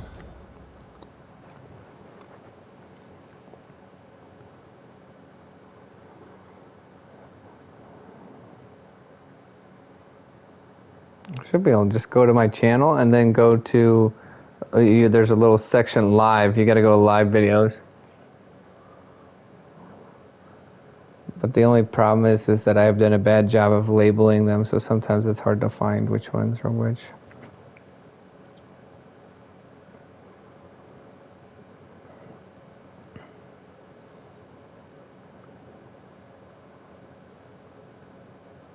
Mm-hmm.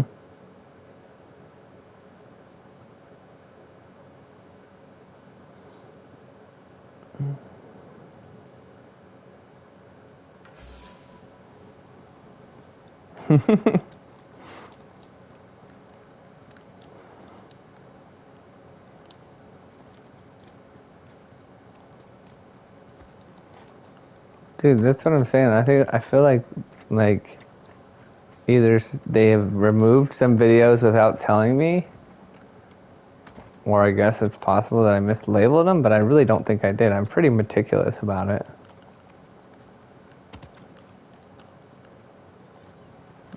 Like, yeah.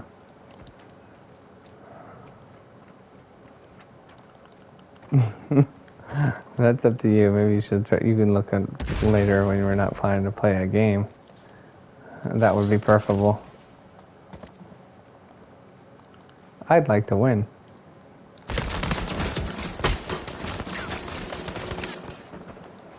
I don't know. Yeah, apparently it was really significant to us. I think so.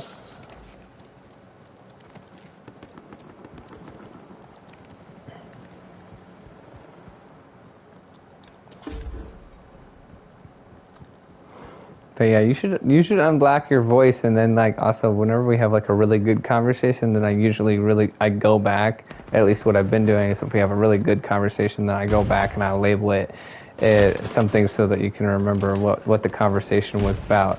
Like for instance, I have. Well, not only that, but like I have it in like the title. I just make it the title, like attach it to the title, so you don't even have to go into the description. So like, remember one time I think when we had that big conversation with like Seagoat about being like a vegetarian / vegan or whatever he is. I think he's a vegan. You know, I felt like that was a good conversation, and then we also like ended up talking about aliens. So then there's like some video I've got. Yeah, I mean, unless it was a different. Well, I'm just saying. At one point we talked. Maybe we talked about it again, but we talked about vegetarians and we talked about aliens. And so I have a video on there labeled "Vegetarian Aliens." And I thought that was a fun conversation. But at the same time, if you go on there, if you were there, whatever you said, we're not going to be able to hear.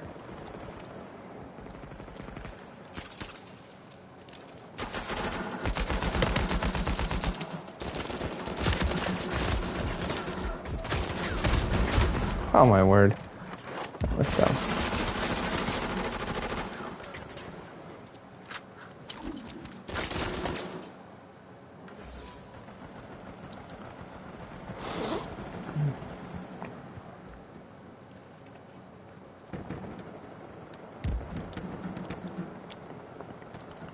I was watching this like little video on Twitter the other day where this crazy scientist guy was talking about how he basically wants everybody to get a shot with something from a bug that makes people allergic to meat, so that they can't eat meat. And I was like, oh my goodness. Every time I hear some people like say this crap, it just makes me want to eat even more meat. So whatever, they're pushing me in the direction of being even more carnivorous than I was before. You know, you should probably not do that. And the whole point is like that he literally is like, if we could, I think that would be a great idea, because then that way, because otherwise people really, they don't want to give up eating meat. You know, like, yeah, you think? You idiot, you know? And then he was probably also one of those creeps who was like pushing for, like, but that's another reason why it's so great that we can get this, you know, now that we're getting like lab grown meat or whatever. And I'm like, oh no, please. It's like like they have literally like, I think it's in Europe or something, they've already like approved like selling, yeah, like, what's that, what it was, like that lab-grown chicken or something like that. I was like, that's terrifying.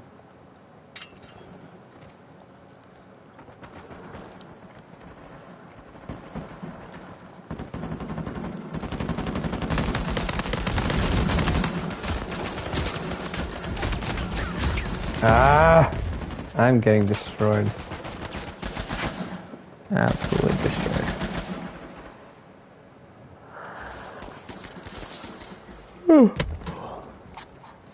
You want to hear something crazy? So, remember how we've had different discussions about animals and whatnot, and I said, well, you know, like, again, I'm big into moderation, right? You know, so like, I'm like, anybody who has like more than 2 dogs, that's like too much, but I don't think there's anything wrong with having 2 dogs. So, the other day, or actually, you know, last few days, I had, I was boarding 7 dogs, and the 7 dogs that I was boarding were all from the same house.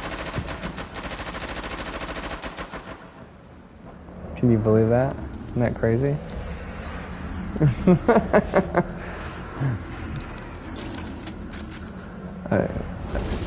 It was like just such a chore to like get all of them out. Some of them are kind of skittish and whatnot, and like just to get them out and like let them out and run around and whatnot. And, like, it was kind of stressful just because there's so many of them. Like, and they kind of like are a little wacky, a few of them. I was like, my goodness, this person does this every day, and they don't even get they don't even get paid for it. You know, at least I'm getting paid.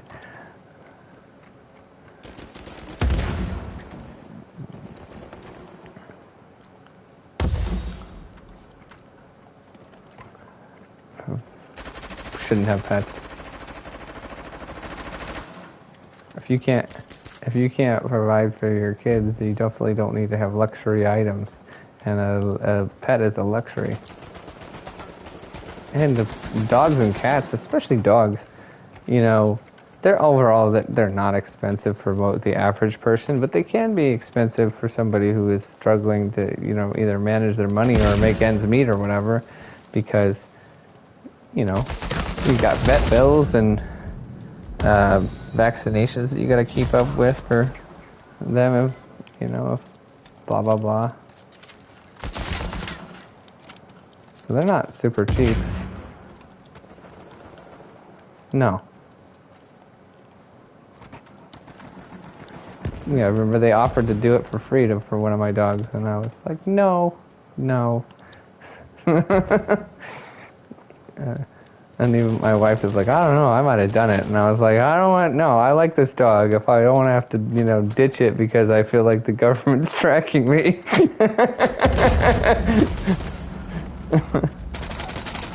It's like 10 years from now, I still have the dog, and the freaking whole world's gone to crap. You know, I'm not having a chip dog.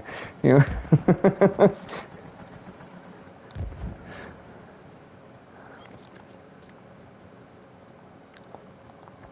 Yeah.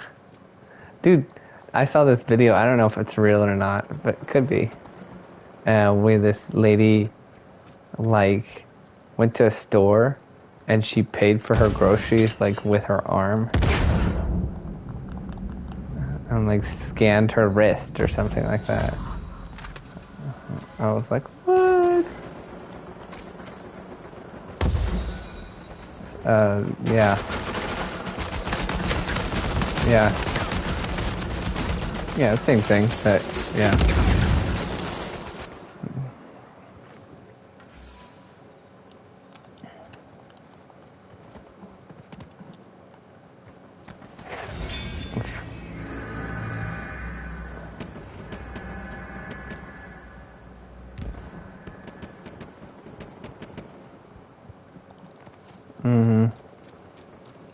It seems creepy, bro. Well, that's why it's like creeps me out too. That like, there's such a big push now to like get rid of cash or not use cash. I don't like that either. I went, like, remember I talked to you about how like the last vacation we took, we went to a theme park, and at that theme park, the whole theme park, they didn't take cash. And I was like, this is ridiculous. What is this?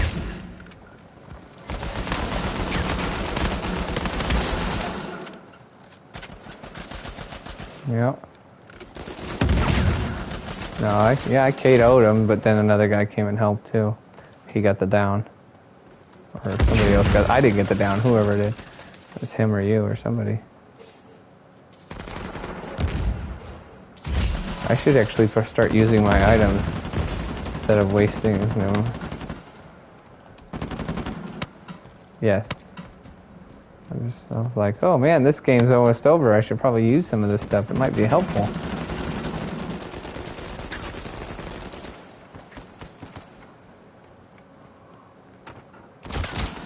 Woo.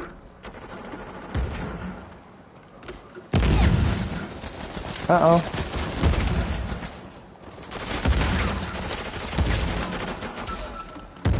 Nice.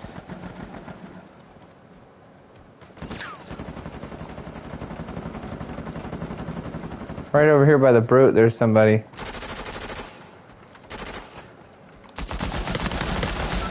Got him!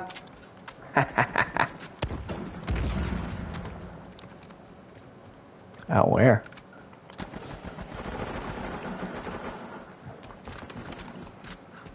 Oh, there's a bunch of them. Ah! Oh no. Oh, somebody got two? Nice. Man, I did awful. What happened? Just not paying attention or something. Probably, yeah, you got me all on chips and barcodes and things.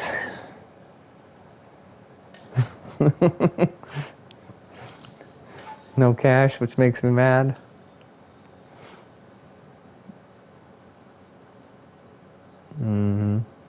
I don't. But, well, like, I just tell people up front, I'm like, hey, you should use cash or you should use, at the very least, Venmo, because I can use that without charging them a fee. So, but, like, in other words, like, if they want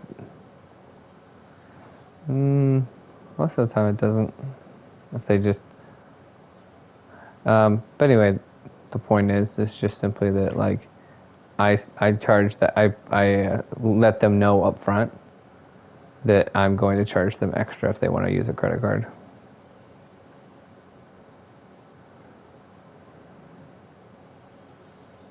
It's like it's like 3%, so I just charge them whatever they're charging me. So in other words, I put on 3% of whatever it is or whatever.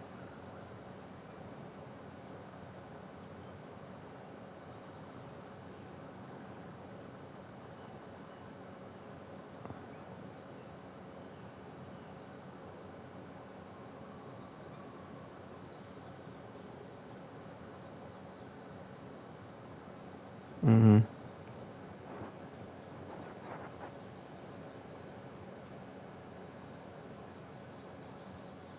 Mm-hmm.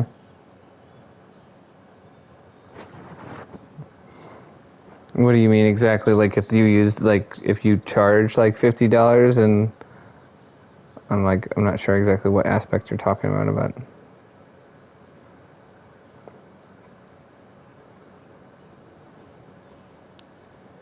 Yeah. Mm-hmm.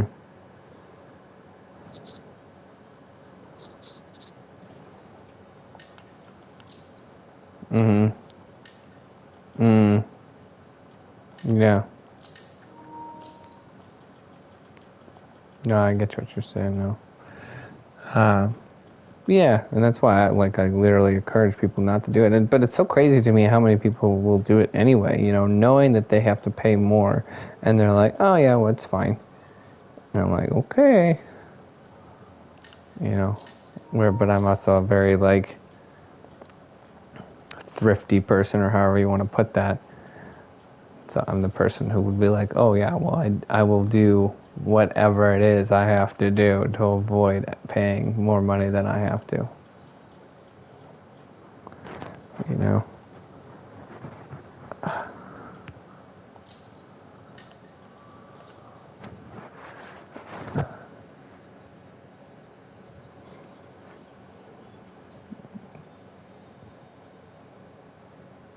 Mm-hmm. And what is your reasoning for that? Not having a credit or a debit card?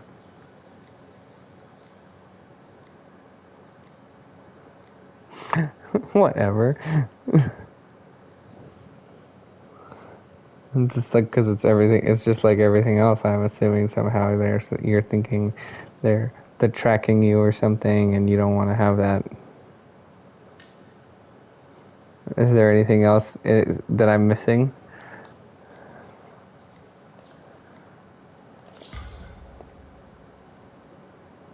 Mm-hmm. Mm-hmm. Yeah. Do you know who Michael Morales is? You do? Okay. Do you like him?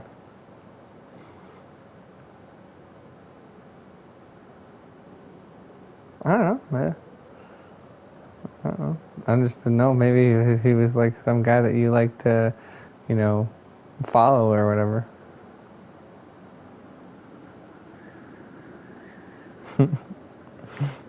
I don't know. I just feel like you guys would like have a lot in common, maybe.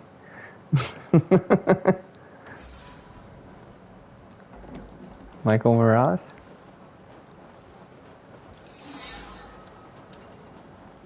From what? What does that mean?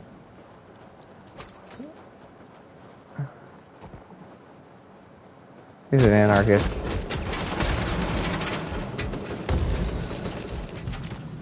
Okay. What are you thinking?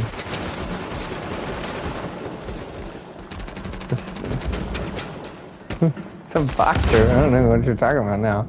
I'm confused. Or are you thinking about the horror movie? Like Michael Myers? Is that what you're thinking?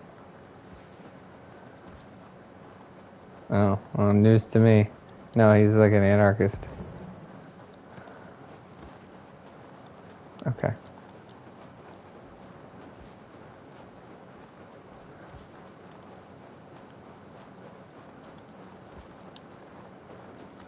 Well, yeah, but that's exactly why you would get along with anarchists. They don't want to get, vote with a political, in a political party. They just want to tear the whole system down.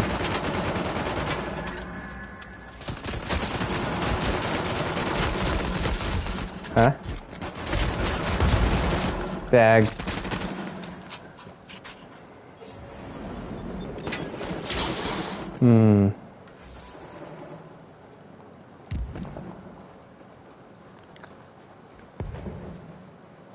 Uh-oh. Is it because of his name?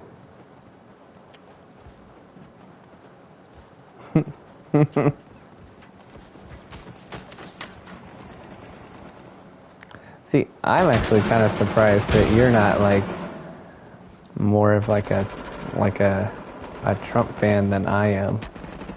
Because again, I'm just surprised. I'll tell you why.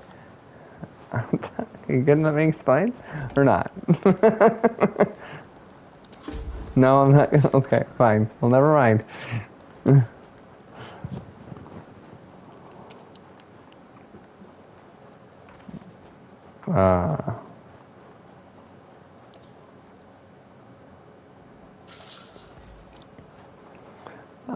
don't know. I feel like, especially now, he'd be like right up your alley. You'd be like, why is I would assume that you'd be like one of those people who's like, well, why is all the media and the government and everything like coming after him? So he must be like a good guy, because he's essentially like, making all the mainstream people like pull their hair out, and they would rather like basically sacrifice their firstborn child than have Trump be, president again.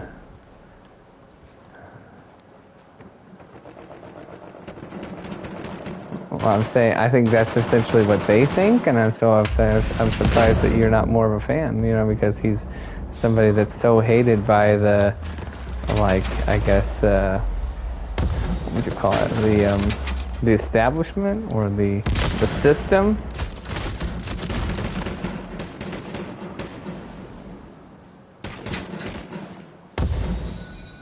So I'm surprised he's not like your guy. I mean, they literally get, like the first president ever. They're trying to like put in prison for doing exactly the same thing that the president who is president now has done.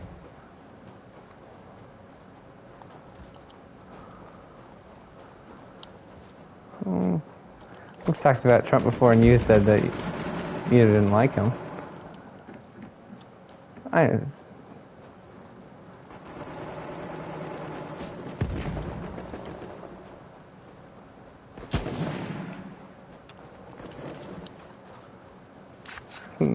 Not necessarily loved. He's like absolutely hated and despised. I'm not saying I'm not saying that he's my favorite guy. I'm just saying if you're gonna go by somebody who is absolutely despised, and that maybe would be something that you would find appealing, because if you feel like everybody else is so evil, like he's your number one guy that's like public enemy number one essentially in that regards. But go on.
I can see how you could think that, for sure. But I don't know if I would call him the father of the vaccine. I think that, again, I actually feel like I already explained this to you. I feel like that he did cut like a lot of government red tape, not just for when they were trying to do the vaccine, but for a lot of different things. So in other words, when COVID came around, he did the same thing that he consistently did the same thing that he had already done, which he did everything that he could within his own power and with the people around him to like cut red tape out so that they could push that, that the little lab guys could make up a vaccine and push it out as quickly as possible so then he could take credit for it.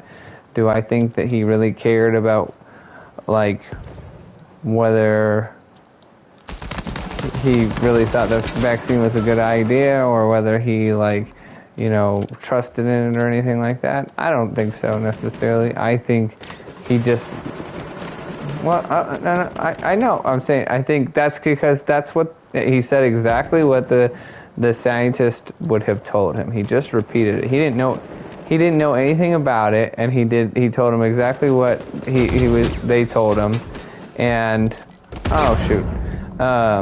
he did that because he wanted to take credit for it. He thought it was something that would be politically advantageous for him to take credit for and say, look at me, I helped make it possible to create this vaccine quicker than anyone else, right? And literally Democrats, when he was doing that, were saying, don't take it. If Trump tells you to take it, don't take it. So in other words, I don't understand how that's controlled opposition if they were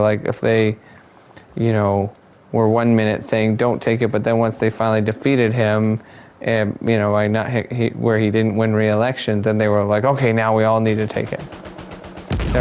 5 minutes ago, let's forget about that. We said don't take it. Now let's take it.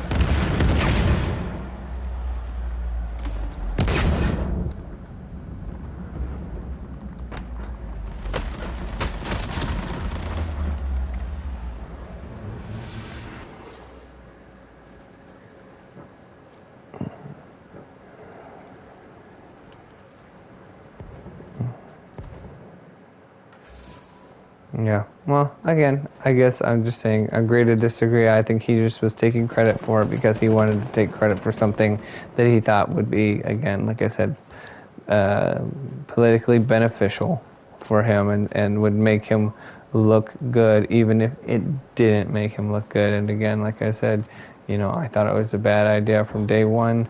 I thought it was stupid. I thought it was dumb that he, even like hired Fauci, but he just did that because he was an idiot who just was like, well, he was told by some advisor that this was the best guy for the some advisor told him this was the best guy for the job. It's not controlled, if it's like, it's just like, hey, he made a mistake by just doing whatever some advisor told him because he didn't want to actually take the time to make the decision himself by, reading up on who would be the actual best guy for the job. He just listened to some stupid advisor who said this would be the best guy for the job, and so then he went with that, versus where some other times he has maybe his actual own ideas and opinions about something.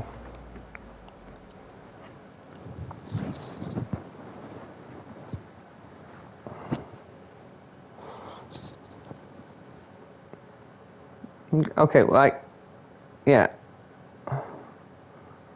Okay, all right. Yeah.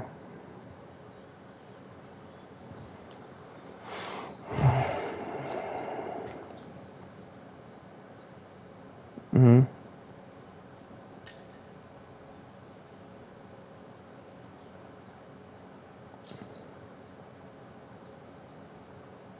Mhm.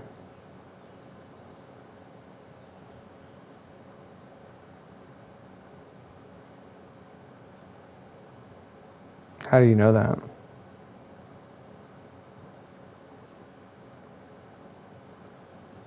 He's the one who didn't want to give his tax returns. How do we even know that? Okay. All right. But if he's okay, just a quick question, and to go along with that, I guess, is I'm just saying, if he is controlled opposition, then why would they be trying to put him in prison? Then he can't be the opposition. They gotta get a new guy.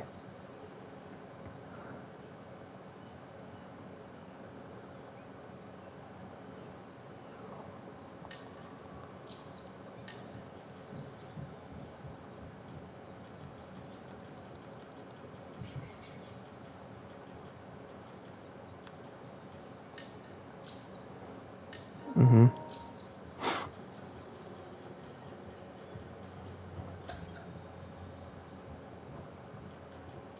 Mhm. But I guess that's what I'm saying. To me, sometimes I feel like that could be a blind spot potentially, and I'm not accusing you of anything. I'm just saying, like, I want you to think about it. It's like, let's say if you've already think that he is a Freemason, right? And you think all Freemasons are bad and evil, right? Then there's nothing that Trump could possibly do to dissuade you from that opinion, because you've already made up your mind that he's a Freemason, which means he's evil. Correct?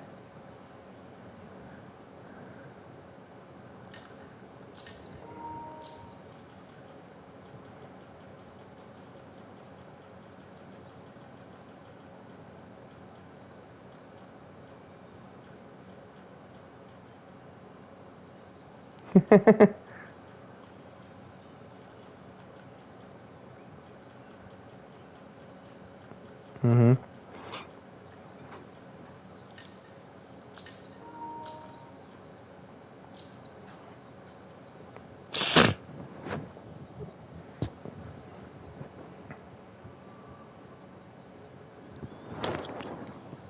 Yeah, but when you were saying that you liked Trump, right?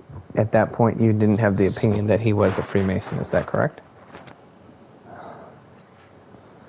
Okay, but then, so I guess that's still going along with what I'm saying.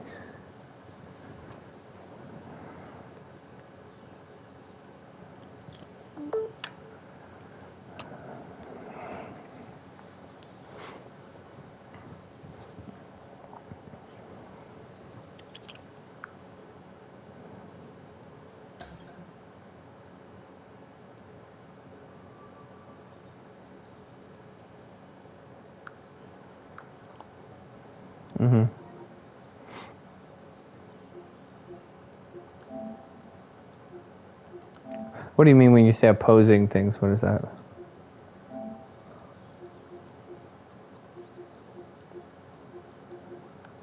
Yeah.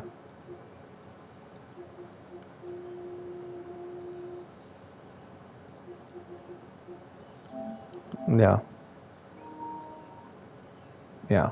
No, I would definitely agree with that in a way, because I think, again, I think he's as much as he definitely has strong opinions about certain things, but then other things he doesn't like. He says what he knows is gonna make people happy, and make, like, to appeal to the audience, right? He's gonna play to the crowd. So if he's like, you know, doing some sort of speech in like Utah or something like that, he's gonna be like, kind of like maybe try to be somewhat ambiguously spiritual or something like that to try to appeal to that crowd. If he's doing a speech at some sort of conservative, Christian, like, university, like Liberty University or something like that, then he will probably, try to quote something from the Bible or something like that, right? But does he actually, do I think that he's actually like reading the Bible himself or whatever, or that he's actually a Christian? No, probably not. I very much doubt it. But at the same time, does that mean that I don't think he can be a decent president or an okay president? Like, I think that two things can be true at once. And at the same time, I think that, like, say somebody can say a bunch of talk in a certain way, and like, kind of like what kind of people talk about, like with when they were always like, oh man, I hated when President Trump was always tweeting this and tweeting that. I wish he'd just shut up. I think sometimes people can say bad stuff and or be like a bad, kind of like not a great guy, but like govern in a decent way. But go ahead, you were gonna say something.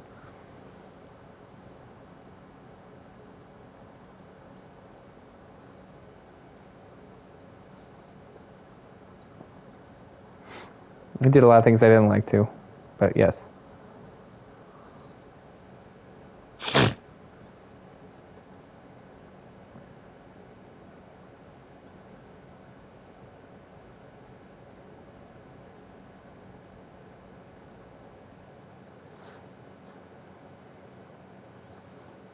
Maybe. But at the same time, like, I think ultimately God is in control, and so whatever's gonna happen is gonna be part of God's plan too. And also, I think that God can use very flawed or unchristian people to still accomplish His will as well. I think He.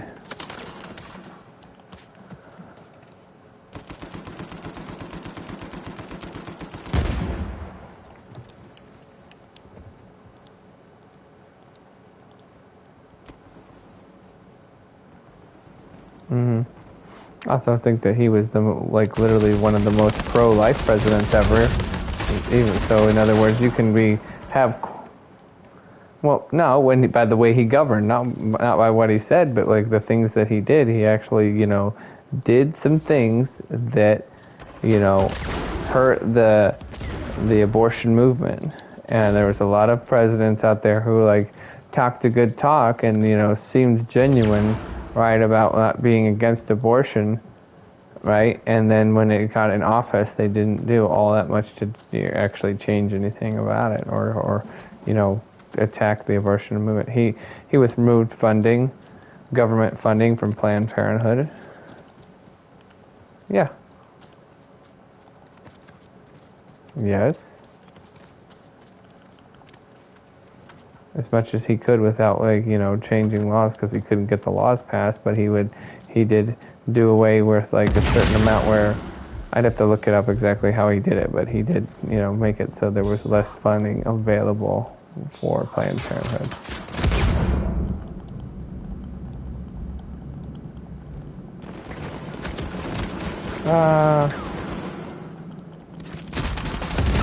Blast it.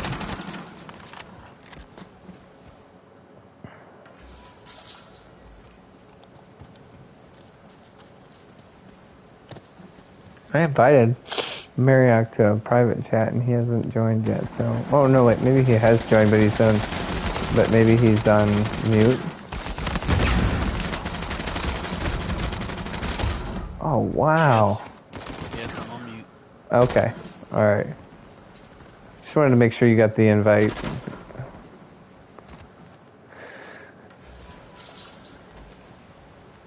He doesn't want to talk to us. He must be. Maybe he's getting trouble by his spouse.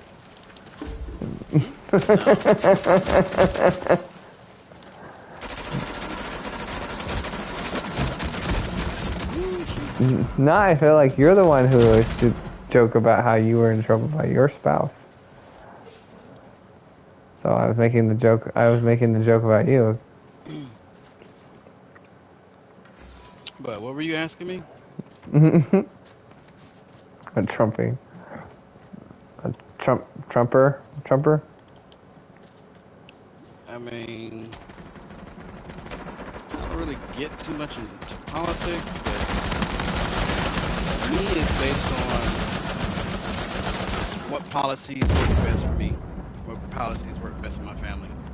And yeah, I don't have to be a fan of the president or anything like that, but the policies work good for me. That's who I vote for. And for me, yes, it would be Trump.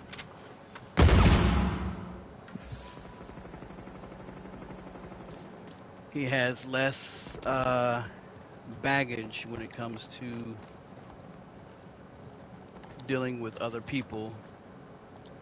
You know, when they say too many chiefs and not enough Indians, that's typically how most of the government is always run. So when you have somebody who doesn't have to take money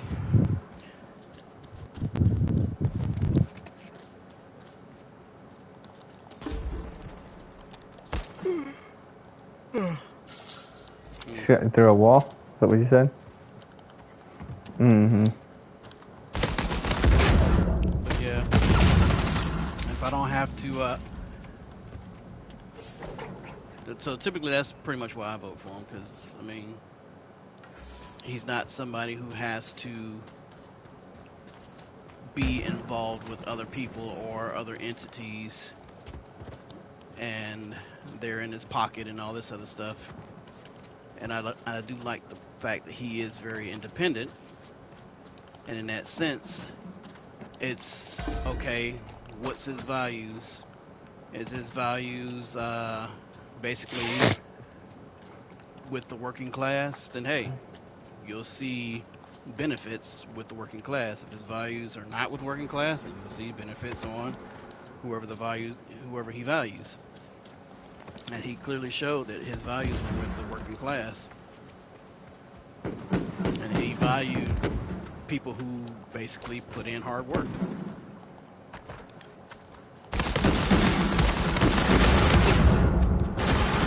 Like, why not go that route? If my hard work is going to be rewarded, that's what I do. That's what I vote for. Did you get kicked out, Sam, or did you leave on purpose? Oh, shoot. Quitter's gonna quit.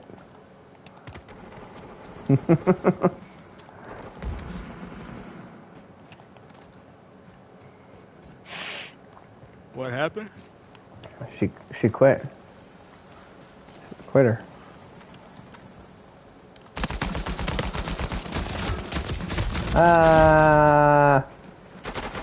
Cheating? Yeah.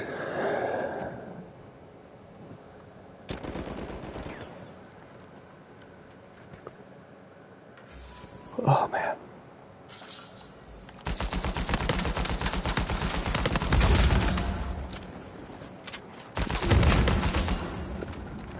You're not gonna respond to what Marriott said about Trump? Oh, shoot. Why not? Heck?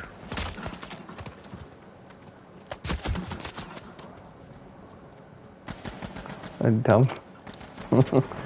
Well, I'm just saying you can't, like, you're not gonna. Oh, go ahead.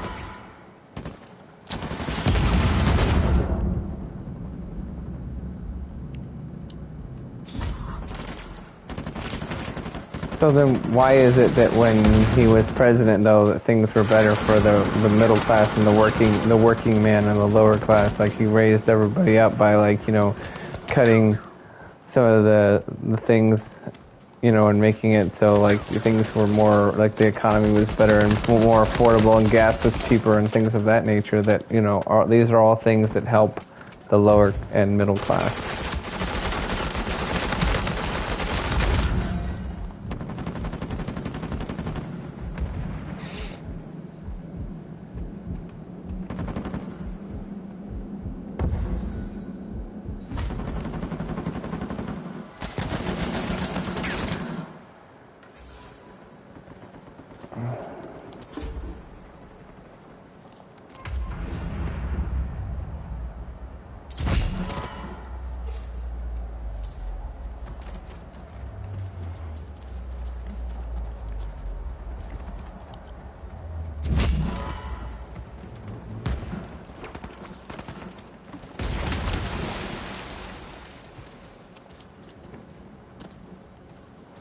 Well, you can't blame Trump for how people are going to respond to him necessarily, can you?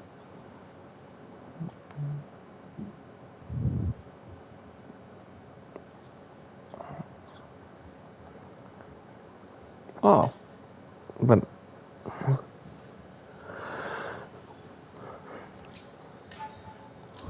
Well, we're all entitled to our opinion. Yes, I do believe he is a little self-absorbed, but you have,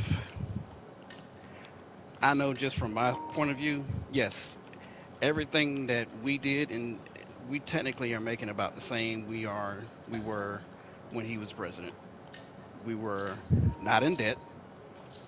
Everything was actually a whole lot better for us when it came to financially. We had savings, we bought a house, we bought a vehicle, we paid all that stuff off. Like we were in a situation where even though we're still middle class, lower class, whatever you want to call us, we still were in a situation where we were having a better life. We had savings, things were good, and we were out of debt. We were using our money wisely, and we had a nice little situation.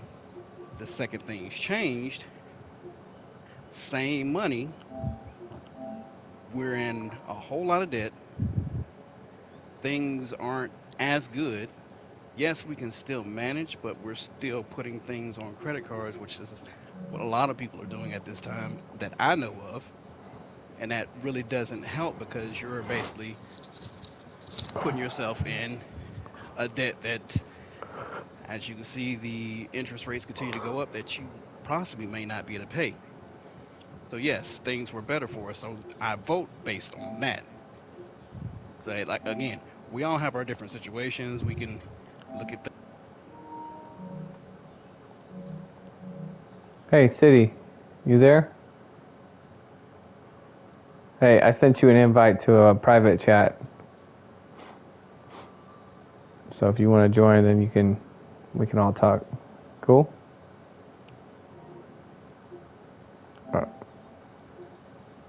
Yeah, sometimes they're sneaky, man. Sometimes they hide.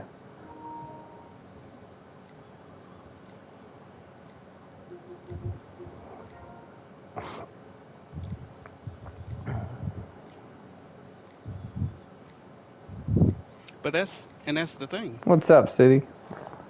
That's your opinion, and I mean, that's, I think, just like my opinion and homie's opinion, that's where it should kind of stay. Like I mean, I understand, homie. You want to kind of ask and prod and see why. But I mean, that's our opinion. Everybody has their opinion. We have a right to have our opinions. Just go from there. We're walking in. The city's walking in on a big conversation here. We're having a conversation about Trump. Yeah. Yeah, I mean, it's like, yeah.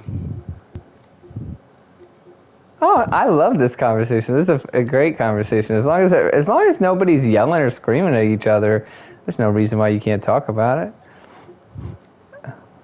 Yeah, but politics leads down a road which unfortunately I just consider this at this point. Everything is being now moved into the realm of politics, where now it's almost like you can't speak about too much of anything without it being affiliated with politics. So yeah, it does become a situation where you get so sick and tired of talking about it that you're just trying to find your space to just get away from it.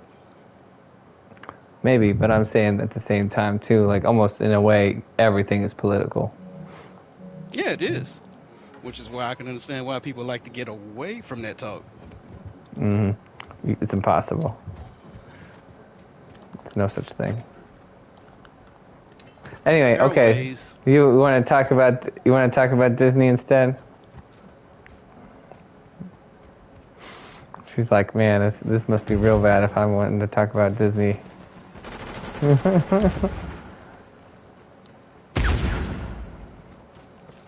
Last night when we talking about Disney, she just left without saying goodbye.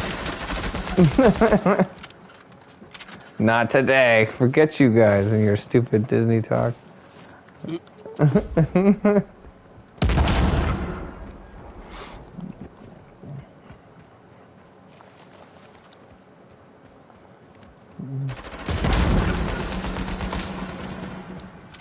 It just got blown up, right? There was one behind it, that's for sure. Ah! There's one more in the house now. Oh, what? Oh! Shoot! Wow. The freaking heck! From behind.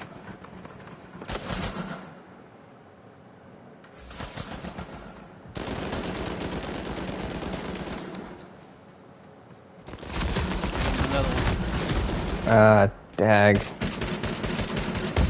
Get that guy in the purple. There you go.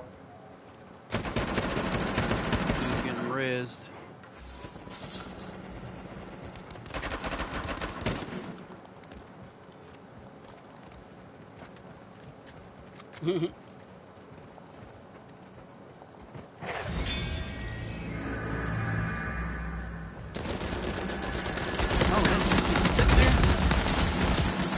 Whoa, whoa, whoa, whoa.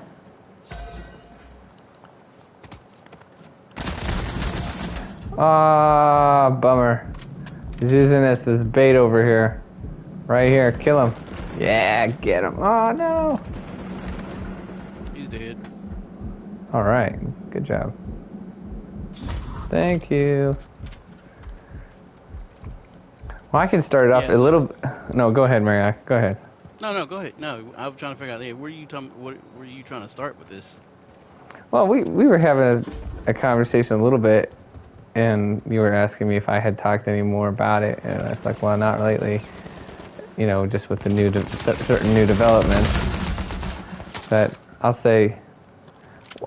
just say one of the most recent things that I read about it was interesting is that like Disney is so hard up for money apparently, according to the article that I just read, that they have like 2 different like series that they've already wrapped up and completed, and they're not even going to release on Disney Plus because I think that they're not going to spend money to advertise them, first off, and second off, they're going to hope that they can sell them because they are losing so many subscribers from Disney Plus that they're hemorrhaging, basically subscribers from Disney Plus, that they know that putting on new series isn't really going to gain them any more subscribers, so they're hoping to sell them to somebody else that will buy them because they need the money.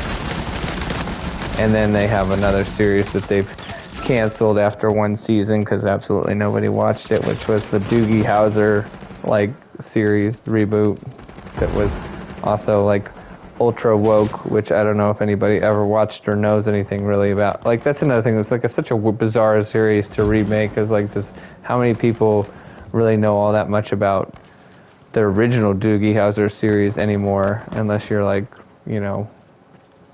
kind of old and not watching Disney Plus, But anyway, the original series was with Neil Patrick Harris, and it was about, yeah, it was like and it was just about him being like basically a kid genius who like graduated from school like when he was like, I don't know, 13 or something crazy, right? And so he's a doctor treating people when he's like super young, and so just essentially that's the whole shtick, is like people being like reacting to him being a doctor and being uber young. And then the new series. Doogie Howser? No, they already did. They already did it. They have a whole season of it, but it's already canceled because nobody watched it. Oh wow. Yeah, exactly. But the new series, it was a female Doogie Howser, essentially, of course, and not only was it a female, of course, it was like a female from Hawaii, which had nothing to do with the original Doogie Howser, so it was like super bizarre. Go.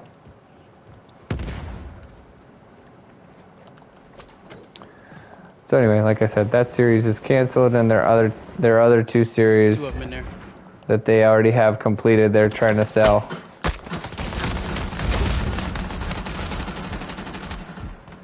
Shoot behind you, homie. Yeah, get him. Oh, come on, I'm running out of ammo. Got him. Oh, now I'm down though. There was a guy up top. Right here, help. Ah, too late. Dag.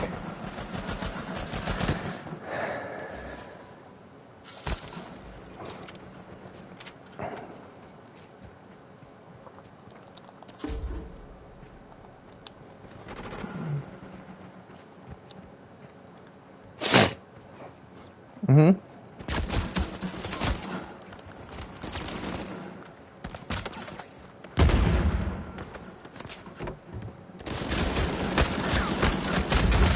Oh, I think I know what you're talking about, though. Short the stock?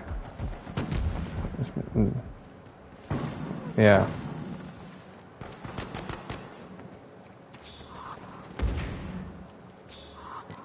Oh, no! I mean,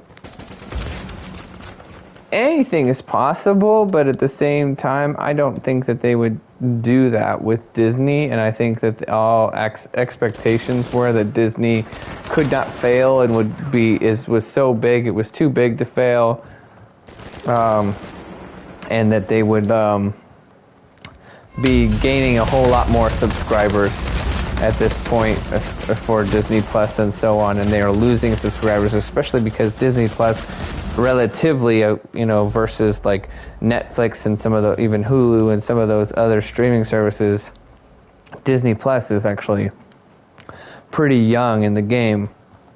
And hey, when that come back, you guys. Yeah, what happened? And when the streaming service is so young, according to how old it is right now, it should, by the numbers, still be gaining subscribers rather than losing so many. So no, they were it was like 3 of them across. Oh, Jiminy Crickets, no. Yeah, so they must have circled around real quick. I've got an El Dorado. I don't know where I should be using it, but yeah, they're literally running around trying to flank. I'm down.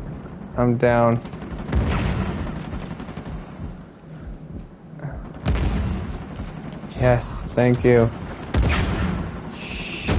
Dude, this freaking oh my goodness, it's over. He got all it's of over. us with the China Lake. Yeah.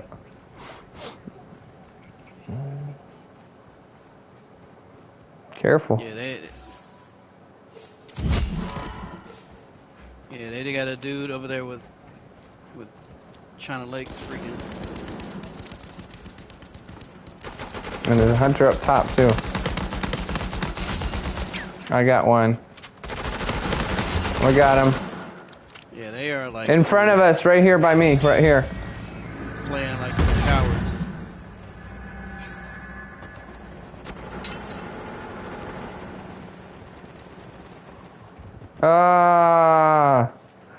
Dag. Yeah, they played like some cowards to win that one.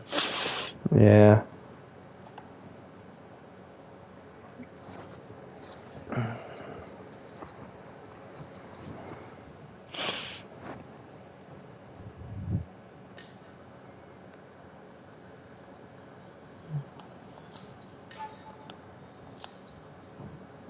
Yeah, if they were, then they played like some straight up cowards. Ton of hunters and China Lakes and. Right.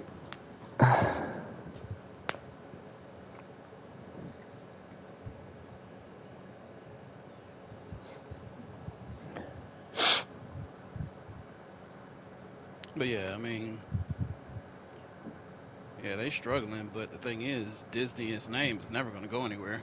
This is going to be bought by somebody else, and they're going to continue on. Maybe. But the point is too, is like, I think they weren't, I honestly don't think that they were expecting such a backlash from some of the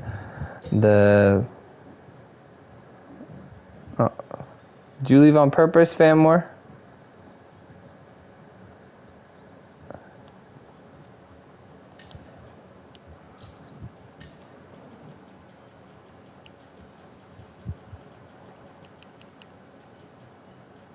What?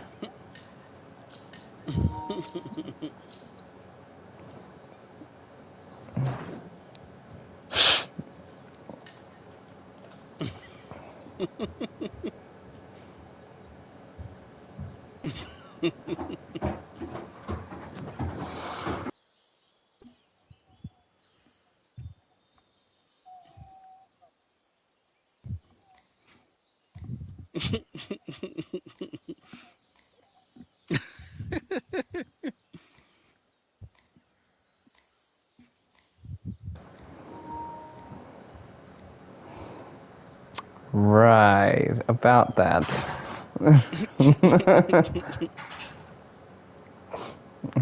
I have no problem with anybody playing with other people. What the problem is with you is you like to quit, and like you also like to be all like start playing with like us, and then you'll be like, oh man, my actual friends are on now, and you'll go play with them. And then when they dump you because they're all quitters too, then you try to come crawling back to us and being like, well, I could play with you guys now since my real friends left. Crawling back to us. Yeah. Crawling back to us. You are silly, dude.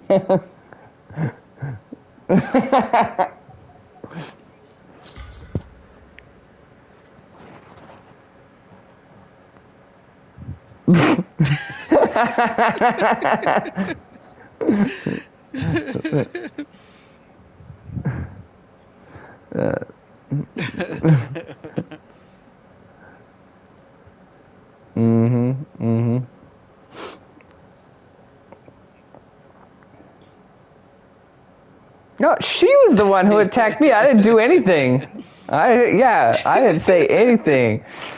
I was over here being totally nice, just... No, after she called me a pupper. After she called me a puppy or whatever. You said a pupper. A pupper. Whatever that is. It's like that El Dorito thing. You're like, when you said first time somebody said El Dorito, I was like, that sounds delicious.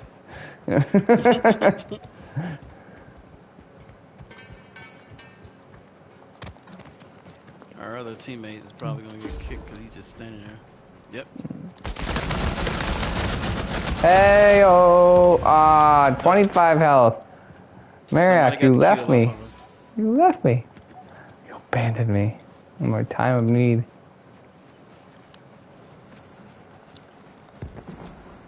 I can't believe I didn't get that person.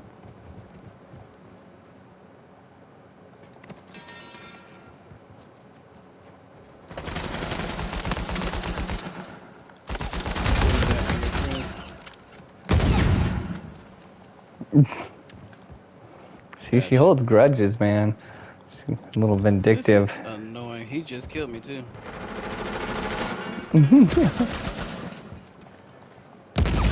Don't quit. I was running in the course, when I'm trying to I got roll one down right here. around, they would put me up against the wall so I can get shot at by them. I'm dead. There. Dag. I got this hallway. Somebody look. Okay. See one?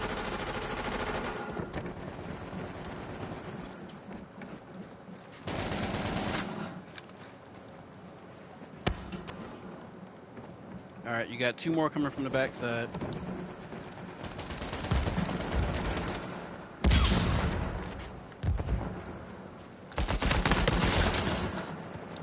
Yeah.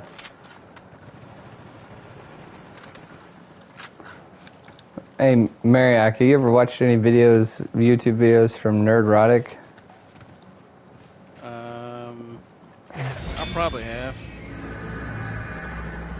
Like, Sounds familiar. Yeah, he's got an ARX.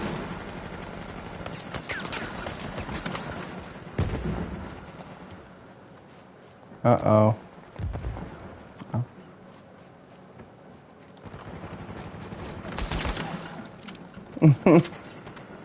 Welcome to my world. This hunter nonsense.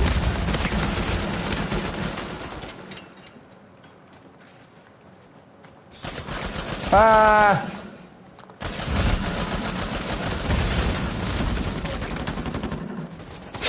Oh.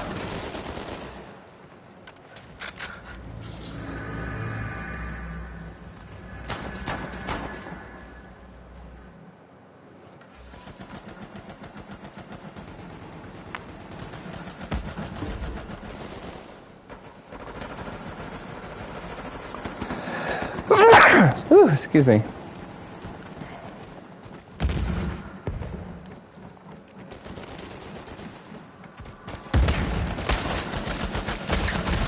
got one down beside me. Oh, wow.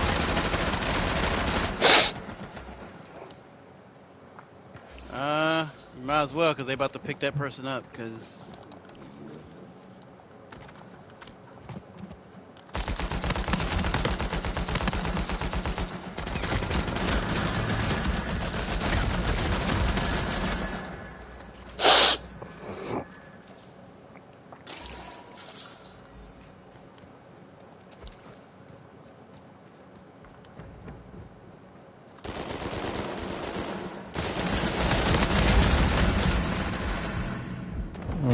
I'm down.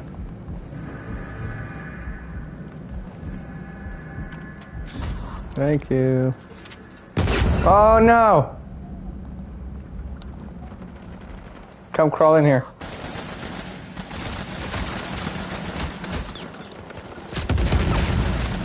Oh, come on, man. This is brutal.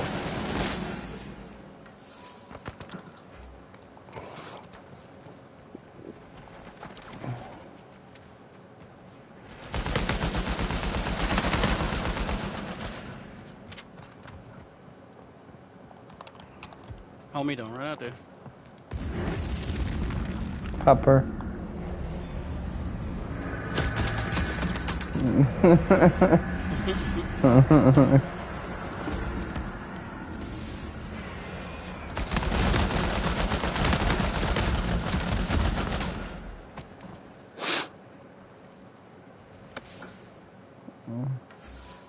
Oh my goodness. How did that hunter get up there? Who? Pull him. Oh, he died yet. Yeah, that ain't right. I'm down. I'm dead.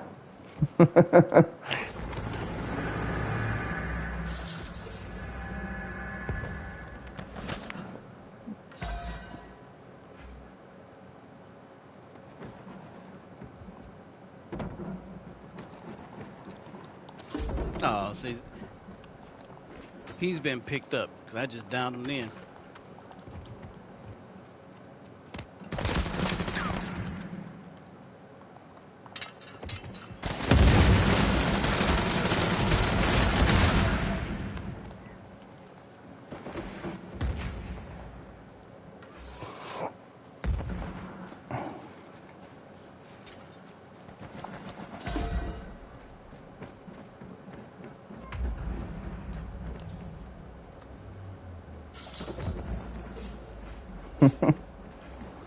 Wow.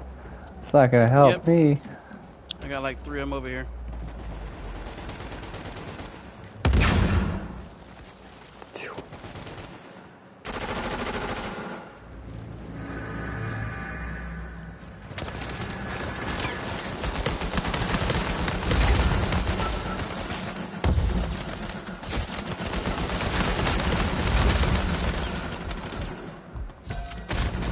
Oh Trying no! to get I'm down.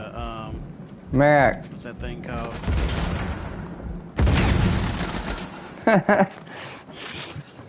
We sound so evil when Famore says that. I'm like, you're worth it. You're not even worth the ground you stand on, Mariac. Just kill yourself. You know? Whoa.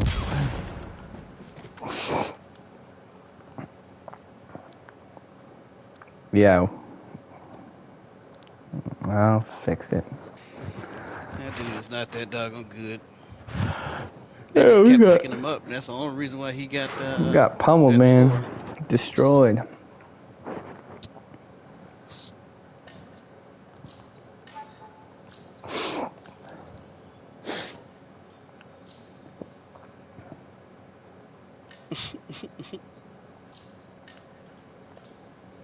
Yeah, that's crazy.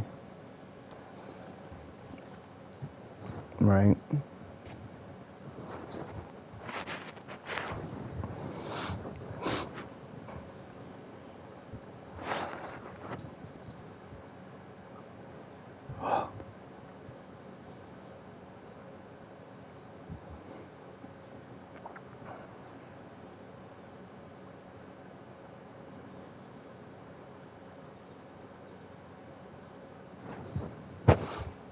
So, City, who's your favorite player in the NBA right now?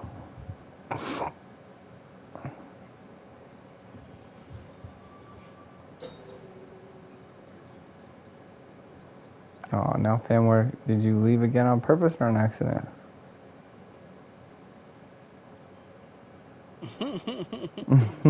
Fine. Oh. All right, well, now she's gone. We can talk about sports. No.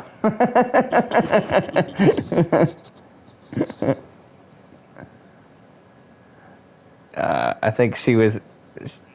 No, I think she was probably just looking for an excuse to leave because she's already been talking about leaving, so... Yeah, that's right. She's going to go play with Matt Leo and Pinchecha, her real friends. Yeah. Yeah. Oh no, not Fluid Waves. Ugh. Stephen Curry, huh? I don't know.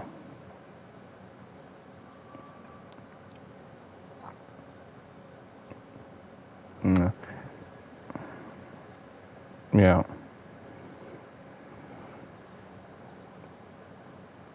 Bleh, yeah.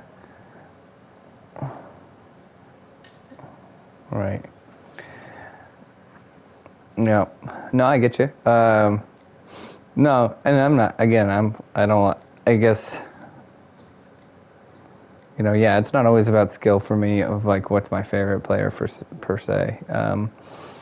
So I don't like LeBron. I don't like Stephen Curry for the same reason I don't like LeBron. I feel like they're both cocky. So I just don't like their personalities, I guess, is the main thing I have a problem with them. But no, for sure, you know, Steph Curry is definitely like one of the best shooters, for no doubt. I like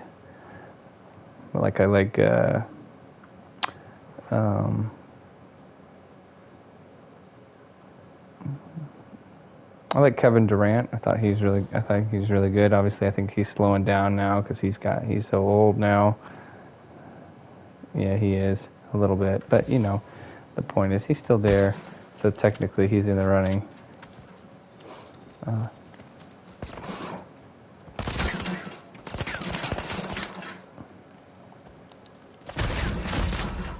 Yeah, I would pick Giannis too, just because probably just because. Yeah, like I said, I think Kevin Durant gets hurt too much.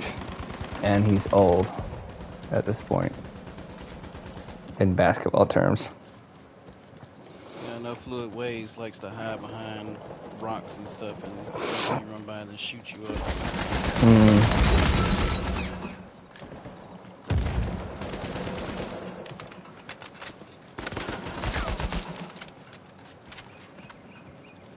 I like Kawhi Leonard. I think he's one of my favorite players, just like from the standpoint of I feel like He sure is. Yeah, he does get hurt, but yeah, like when he's playing, I really like him, and I guess I like him from a personality standpoint. I feel like he's one of those guys who's just like no nonsense, like gets the job done if he's not hurt. You know, meaning like he doesn't make it about himself. You know, I don't know.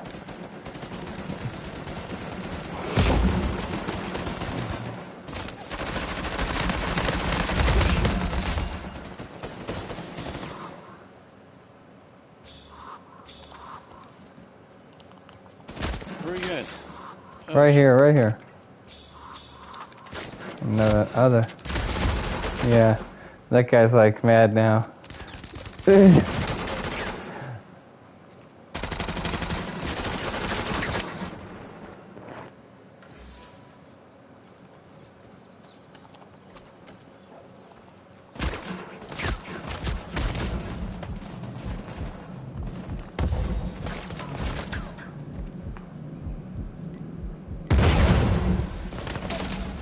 The Lakers are who?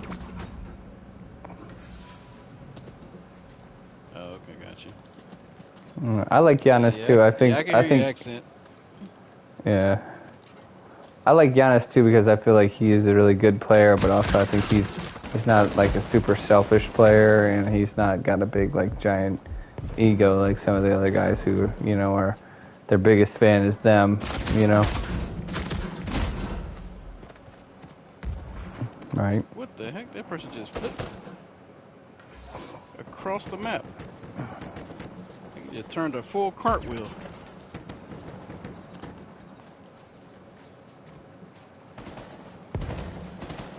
Mm-hmm. What's the guy who's on the Nuggets? Yeah, Jokic's pretty good. He is, man. Dude, it's the thing that's so crazy about him too is like he just like makes everything look like he's not even trying. It's so casual. Yeah, it's just like whatever, and he just like kind of like nonchalantly like I mean like if you saw him like playing pickup basketball, you'd be like, and you didn't know like who he was, you'd be like, this guy, I don't know if he's gonna be very good, you know. That's kind of how people used to view Tim Duncan when he first started too. Mm-hmm. Like he just seemed like he played without a lot of emotion. Like his face was just always the same, and Right. even his movements and everything was just like, dude, how are you this good? You don't even look like you playing that hard. Right? He just looks super chill. He's just like he just throws it up in the air and it just goes in like almost every time. And you're like, what? Yeah. Yep, that's how Tim Duncan was. Yeah, so crazy, man. It's so funny too. Like when they won, like the NBA Finals last year, right? I guess technically it was this year, I guess, right? Anyway, like every other guy, like they even had like a meme about this. Like every other guy is always like really emotional and like grabbing the trophy and being all like, "Oh, so great!" And LeBron's always crying like a baby whenever that happens, So like, but anyway, LeBron's crying like a baby. I know, right? LeBron likes to cry like a baby. That's just one of his things. But anyway, he was like so nonchalant about it too. Like he didn't even act like he like looked like he was barely excited. He was just like he literally when they were interviewing him, he was like, all right. They're like, oh man, what are you gonna do now, Giannis? You're so excited. This is great. And he was like, yeah, well now the job is done, so we can all go home. It's good, It was like, wow, okay. I think he's more excited about the fact that he just gets to go home, And there might actually be like a lot of truth to that because I read some stuff about him too, and I read that like I think he like he has horses or something like that, and he really wanted to be like a whatever you call it, a jockey or whatever, somebody who races horses, right? But his dad really encouraged him to do basketball. He's like, I think you're going to be more successful in basketball. And so I think like horses is just like more of his passion or something like that is what some people say. It was like, how could you be a jockey, man? You're like 7 feet tall, bro. I don't think that's going to work. You got to be half that size, you know?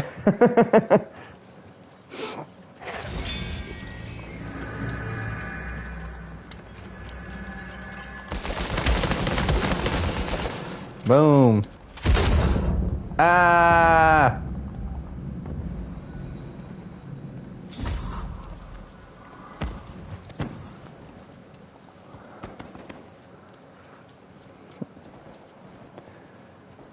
But then they had like this meme where they had a bunch of pictures of guys like after winning the NBA like finals, and they have like, you know, like I said, a bunch of guys like grabbing the trophies and like crying and whatnot. And then they had a picture of Jokic just like with those like goggles on top of his head that they wear when they spray the champagne, like he was just like and sipping a beer and just like he was waiting for the whole thing to be over.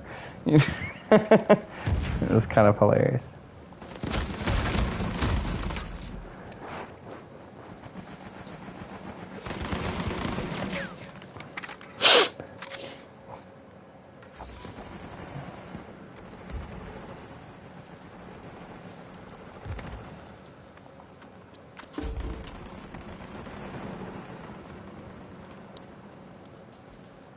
I was a little sad, man, in the NBA Finals actually, because I was going for the Heat, and I was really hoping that I really liked Jimmy Butler, especially back in the day, because he used to be on the Bulls, and I feel like, I don't know, I feel like he could have done better. I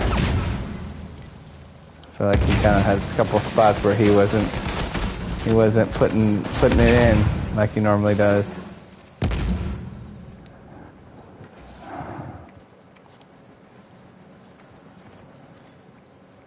What do you think, City?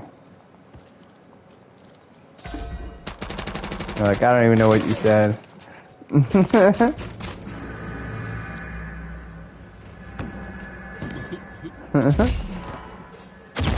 So then you shouldn't be in the zone. It's already over. Oh, you're looking at your phone. I thought you said you were in the zone.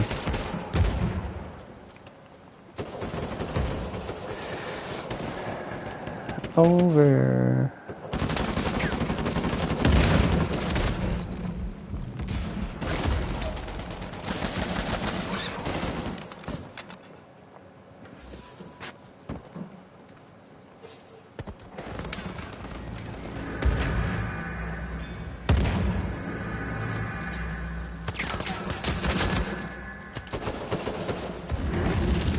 Whoops.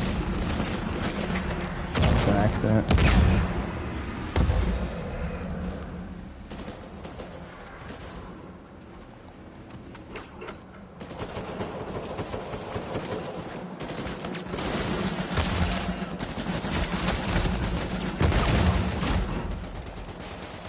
Dag.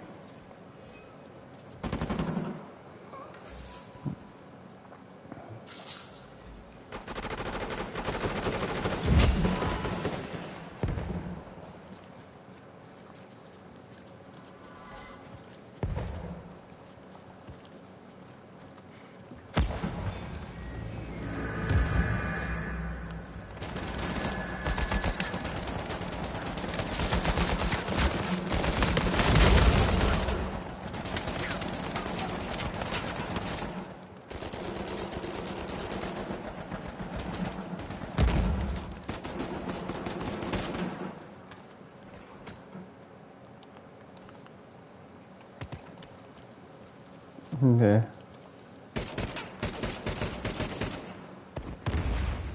Yep, I'm through. It's over.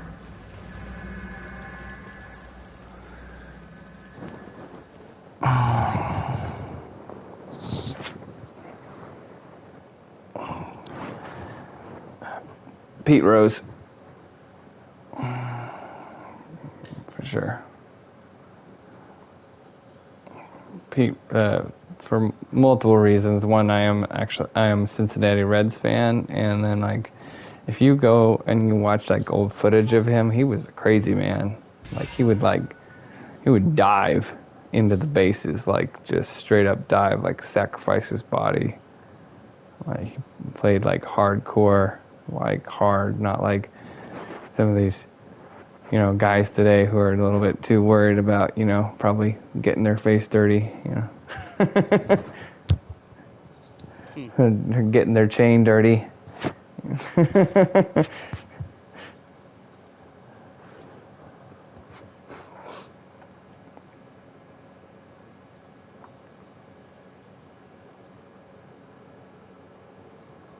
He's got the all-time like hitting record in all of baseball, but he's not in the Hall of Fame because he bet on games. So then they like basically banned him from being put in the Hall of Fame.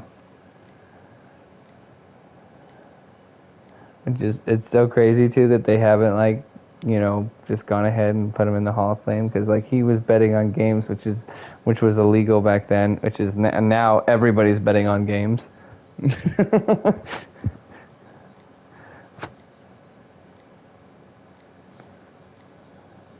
All right.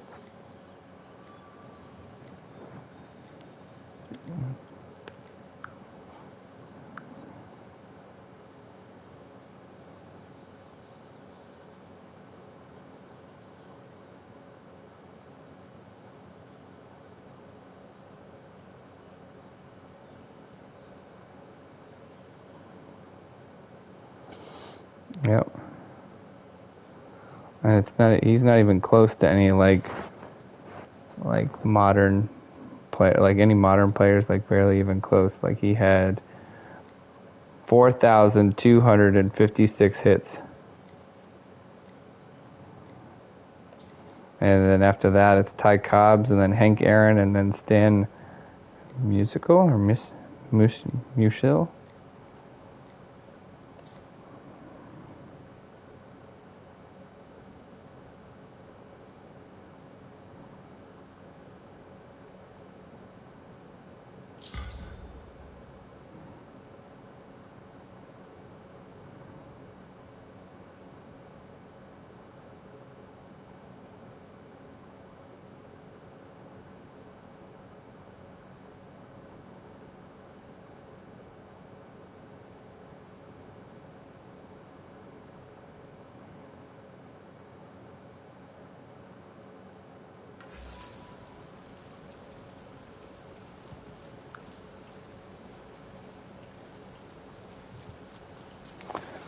All right, let's try to win this one, not like last time.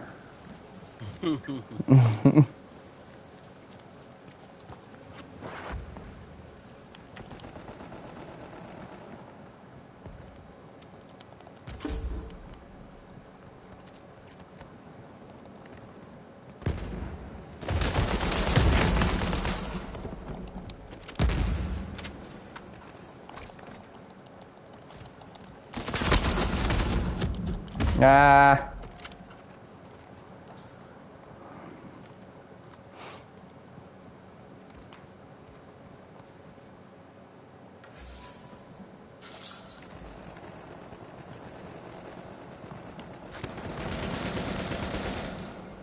So who's your favorite baseball player, City? Captain. Oh man. Derek Jeter.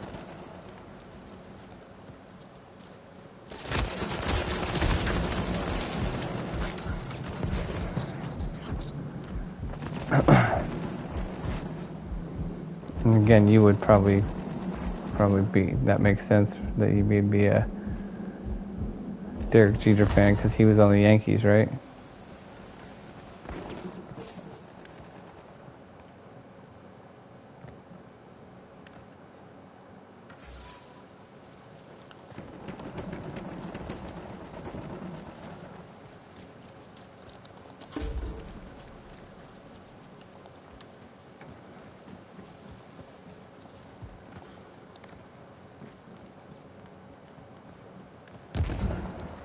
What about Alex Rodriguez?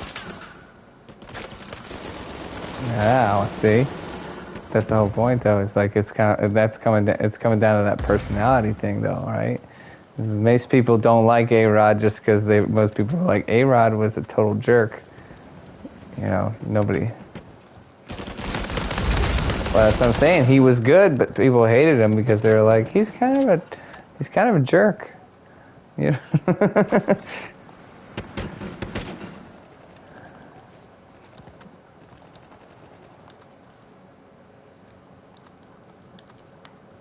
Big Poppy. Oh my god. Yeah, he had some temper. He definitely had some fire, don't he?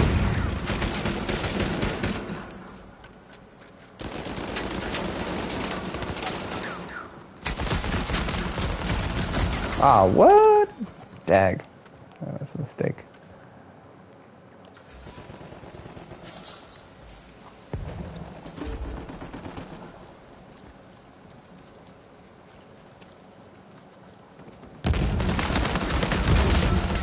Yeah, we gotta be able to finish them off with their healing.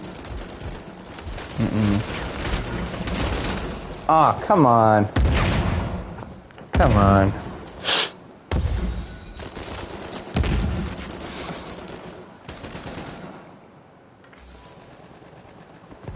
What about Ken Griffey Jr.? Yeah. Wait.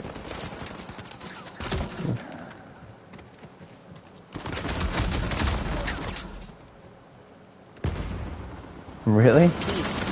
That's weird. That's interesting. Yeah. I'm surprised he didn't become like a... Yeah, no, for sure. I'm surprised he didn't like become an announcer or something like that. That's usually what people do.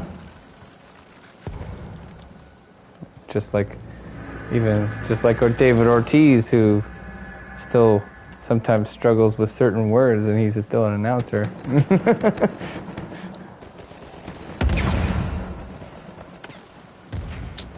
Get the freak around the doggone thing. Oh my god. I'm coming for him. I got one.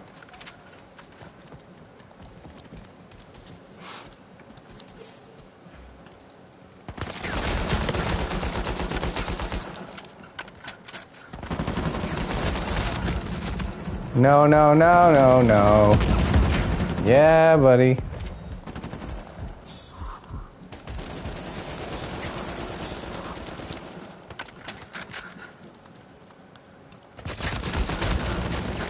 What?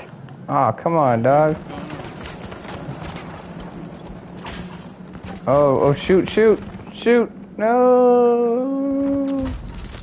Get up the freaking thing. What the heck, dude?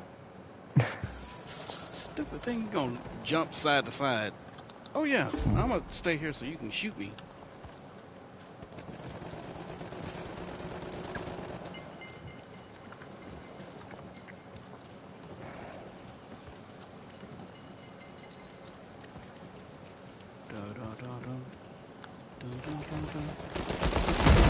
Figured as much. Oh. He's swinging. Seriously? What? He killed the guy on the rope with the rope swing.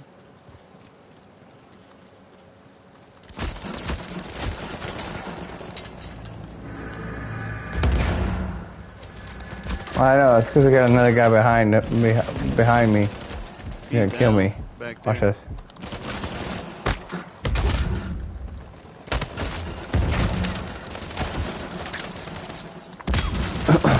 Ah, get him, yeah, buddy. Woo! I helped because I had that mine up there and I weakened him a little bit.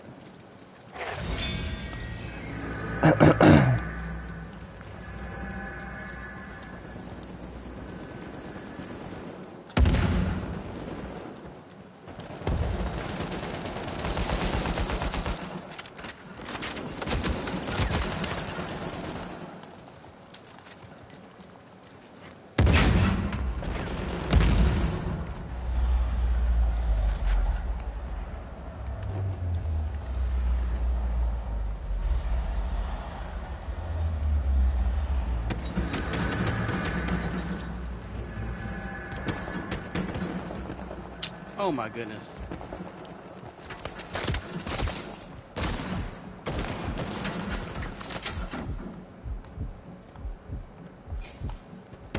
Homie, they're in there with you.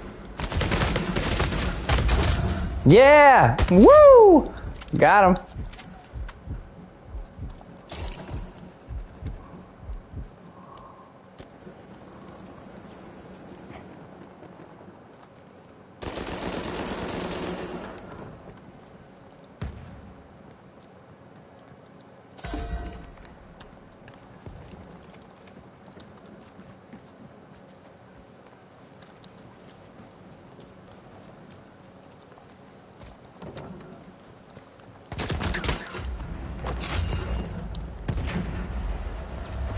Oh my god. How did that Man. freaking thing not kill him?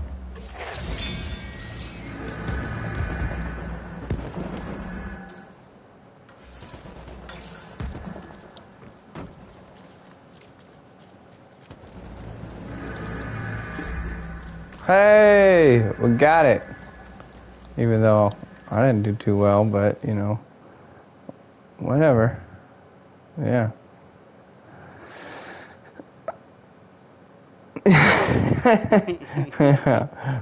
Thanks for that pep talk there. I appreciate that. Yeah.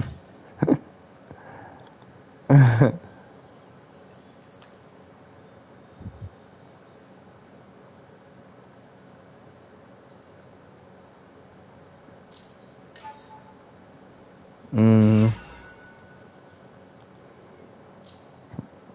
Yeah.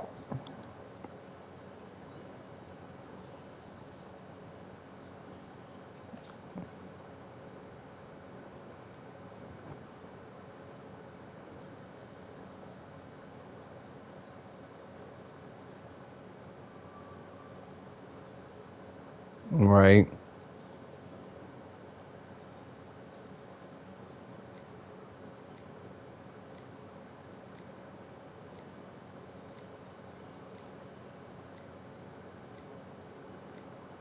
Right.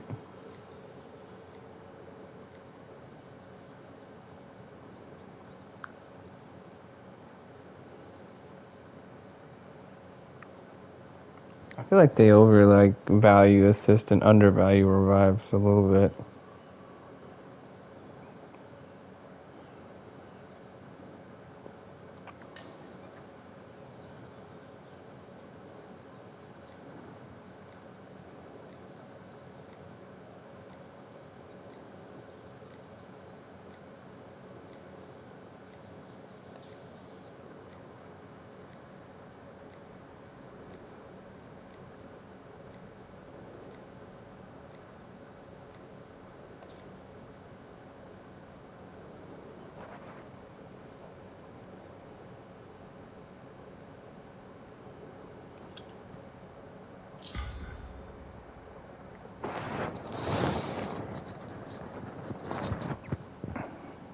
So after we finish this game, what you should do, City, is you should Google Pete Rose diving into home plate.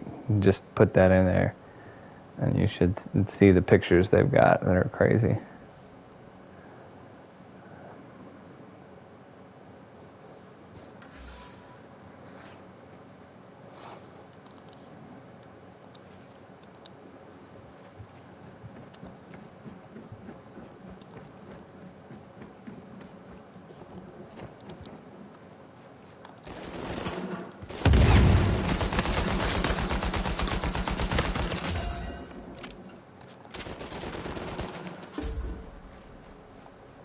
She running. Oh.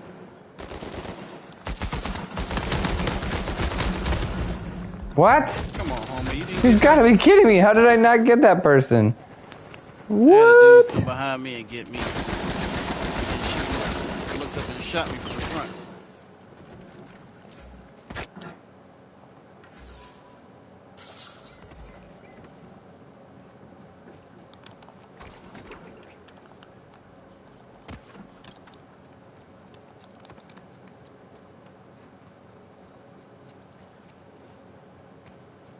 Right? Isn't it crazy?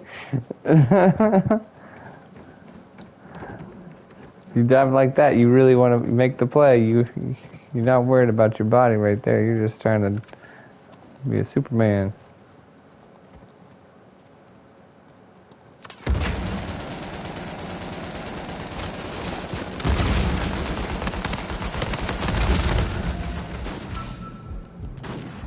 Oh, no, no, no, no.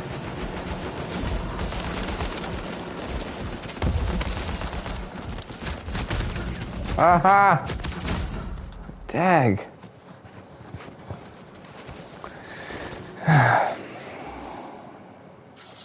Alright guys, we gotta step it up. We don't want to lose this one. I wanna get a good personal score and win this game so I can go to bed.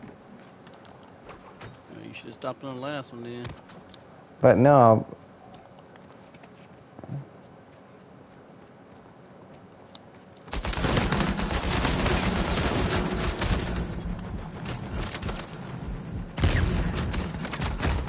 Dang nabbit. Come on, man.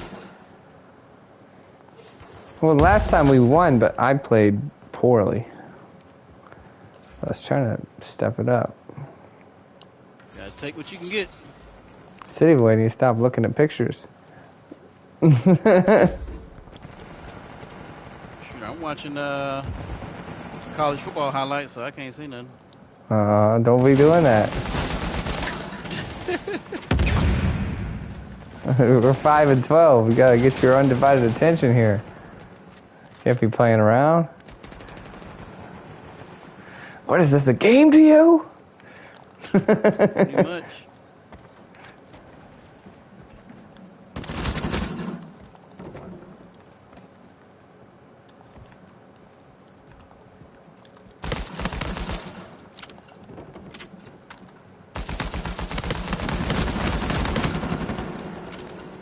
Uh-oh. I'm not gonna make it. You gotta tell me sooner, man. No, I wasn't. I was just trying to kill off the brute. I wasn't paying attention to anything else.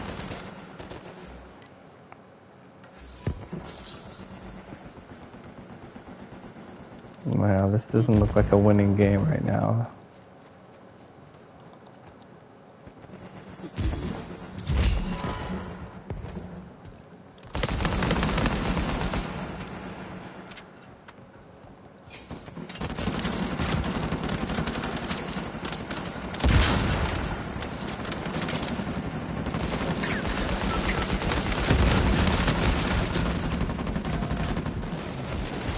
Wow.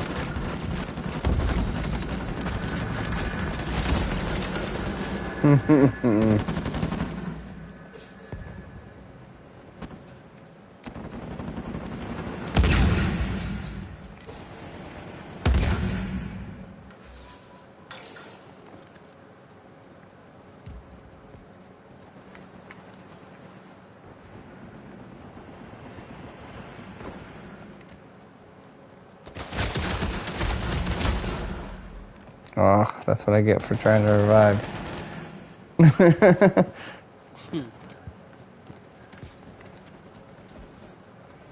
Getting murdered, man. Absolutely destroyed.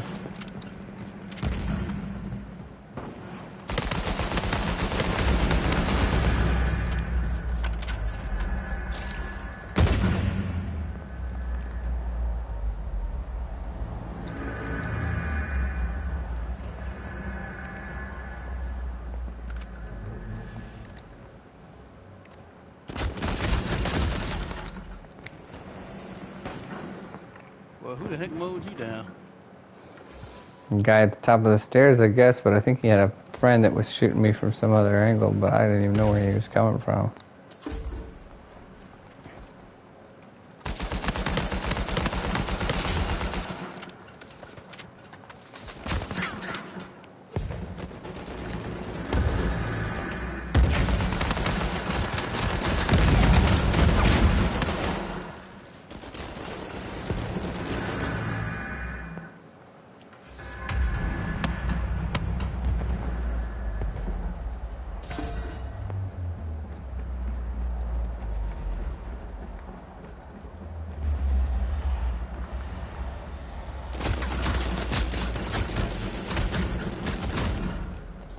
Wow, this is pathetic. Mm-hmm.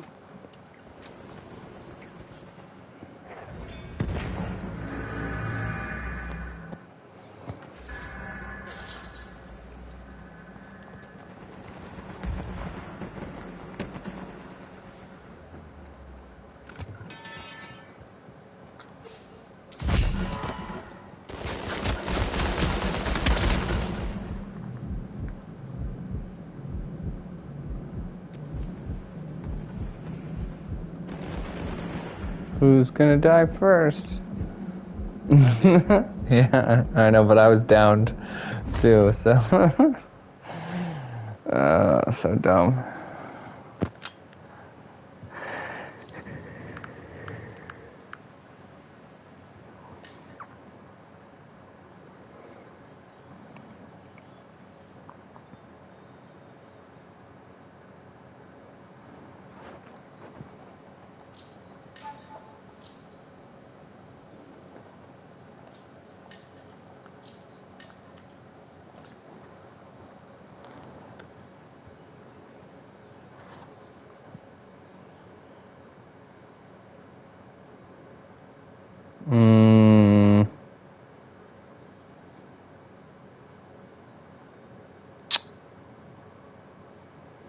I don't know. Maybe. Probably not. I think you get out there and you're on a real field. You're like, man, this is a lot further than what I played on.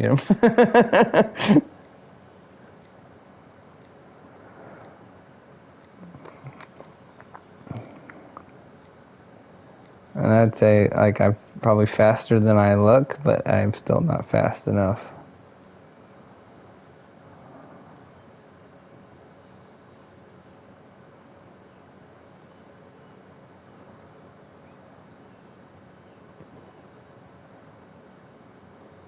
Hey, you never know. Possibly.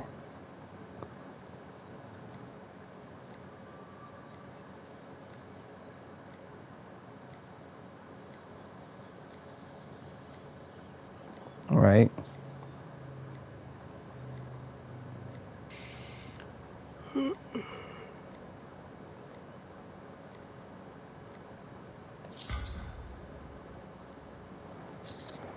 Second place all the way home. Depends on who's throwing the ball and whether they're fumbling it. Or that sometimes if you get to third base, they don't want to throw at you either. Did you see the highlight from like L.A. De La Cruz from the Cincinnati Reds? He stole home. That was pretty crazy. And he stole a bunch, like it was the same like play. I think he stole like maybe like third and maybe second or something like that, and then still home. It's nuts. I'm like, seriously, I'm like, I don't know if I've ever really seen anybody steal home.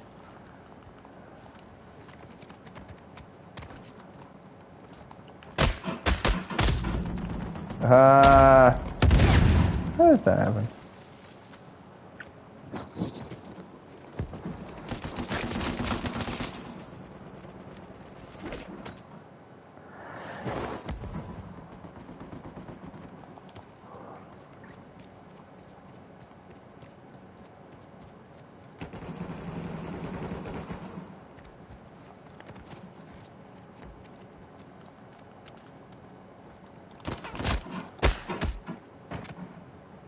You get one chance and then it's over.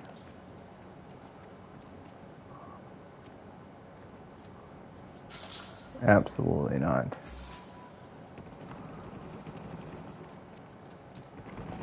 Yeah. Nah, probably not. I played softball before. I mean, I was decent at hitting the ball, but I'm not that good. And I had very little practice growing up. Out of this tunnel. I had very little practice growing up because where I lived overseas, nobody played baseball where I lived, so I never got to play. Yeah. So I like the game, but yeah, I never had anywhere near the opportunity that like everybody else, anybody else would have if you lived here.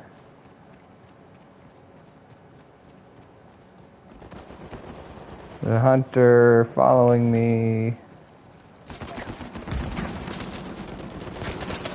Ay, ay, ay, ay. Nice.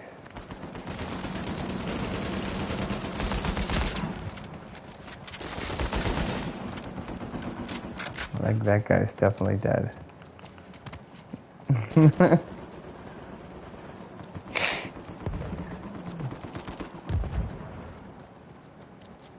Right side.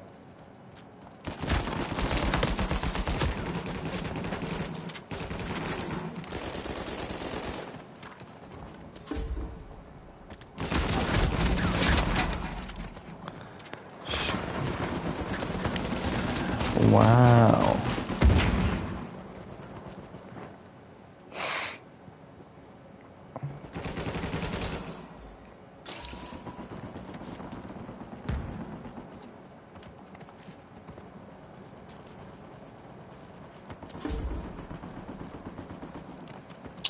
Oh, come on. Drop down, drop down. Ah. I'm trying to.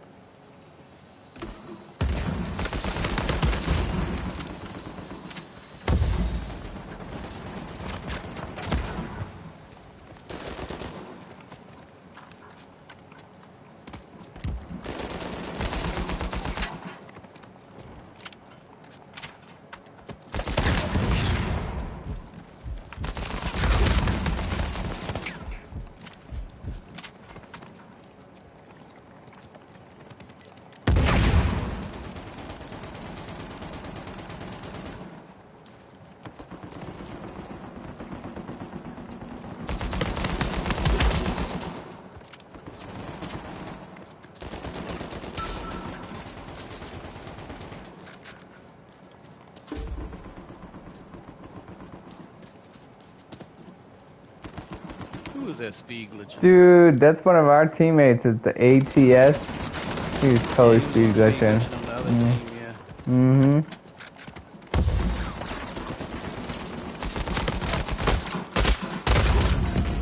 Oh, come on! I got a guy down over here, but I'm down too. And he's getting picked up right here. Shoot him! City, right here. Yeah, yeah, yeah, yeah. Oh, snipes. Oh, so close, man.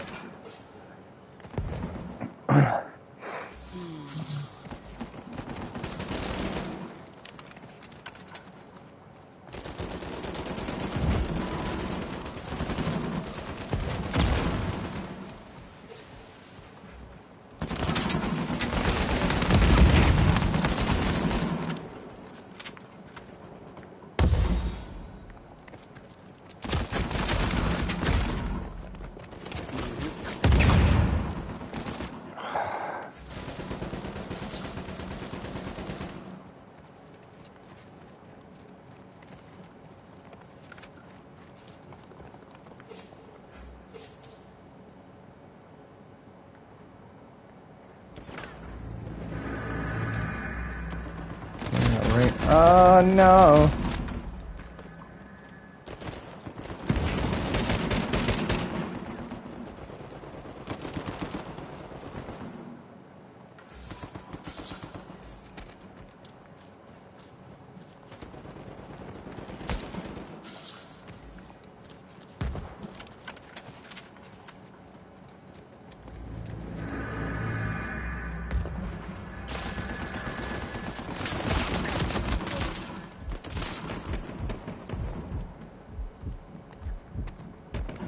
Behind you.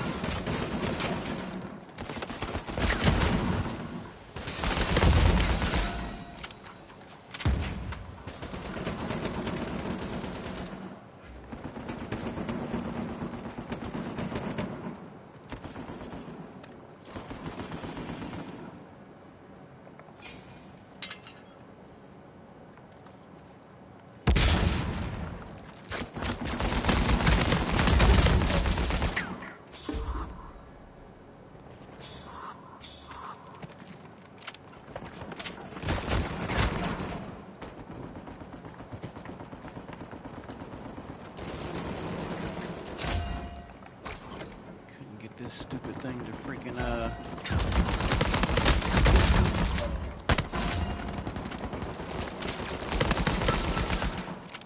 Woo!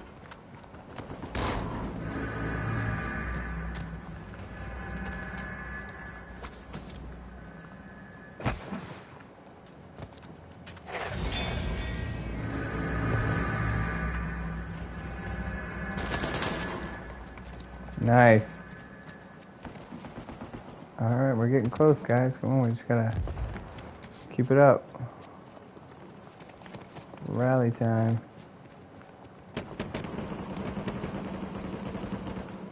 oh, come on.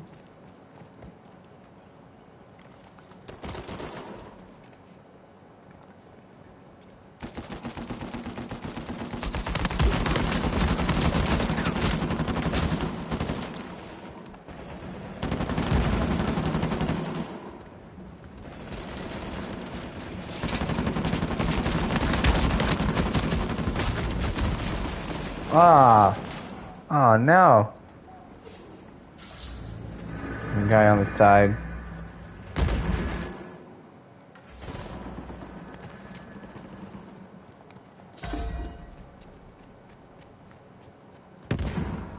Oh my goodness, I landed literally right on the grenade.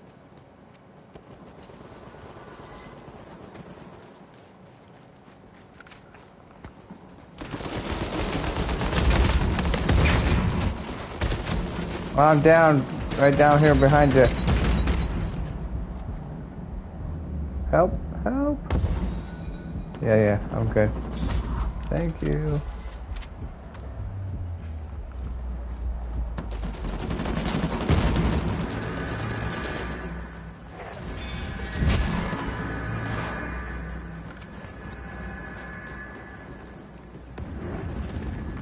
Uh-oh.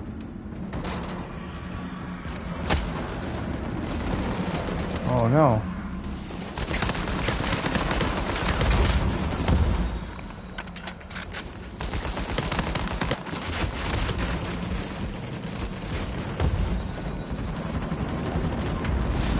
Come on, yo!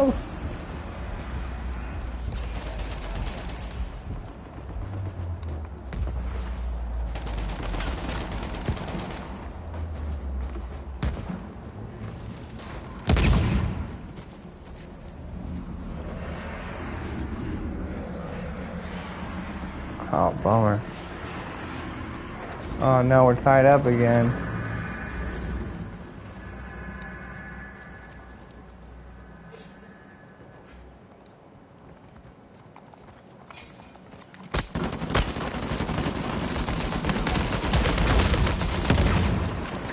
Oh, this is it, baby! Woo! Ha ha! I got both of them, man. Or actually, maybe I got one kill, and then I got another one down, and then somebody else killed somebody else, I think. But man, I could have had both of them. Somebody beat me to it by just that much. Yeah, well, congrats. That's it. I'm done. I'm not saying I still Watching came these all the way at the highlights. bottom of the board, but at least I had it wasn't terrible. Nope. Yeah, There you go. that's got to count for something, right? Came in clutch. Yeah. All right, then. Y'all have a good one. All right, you guys have a good night.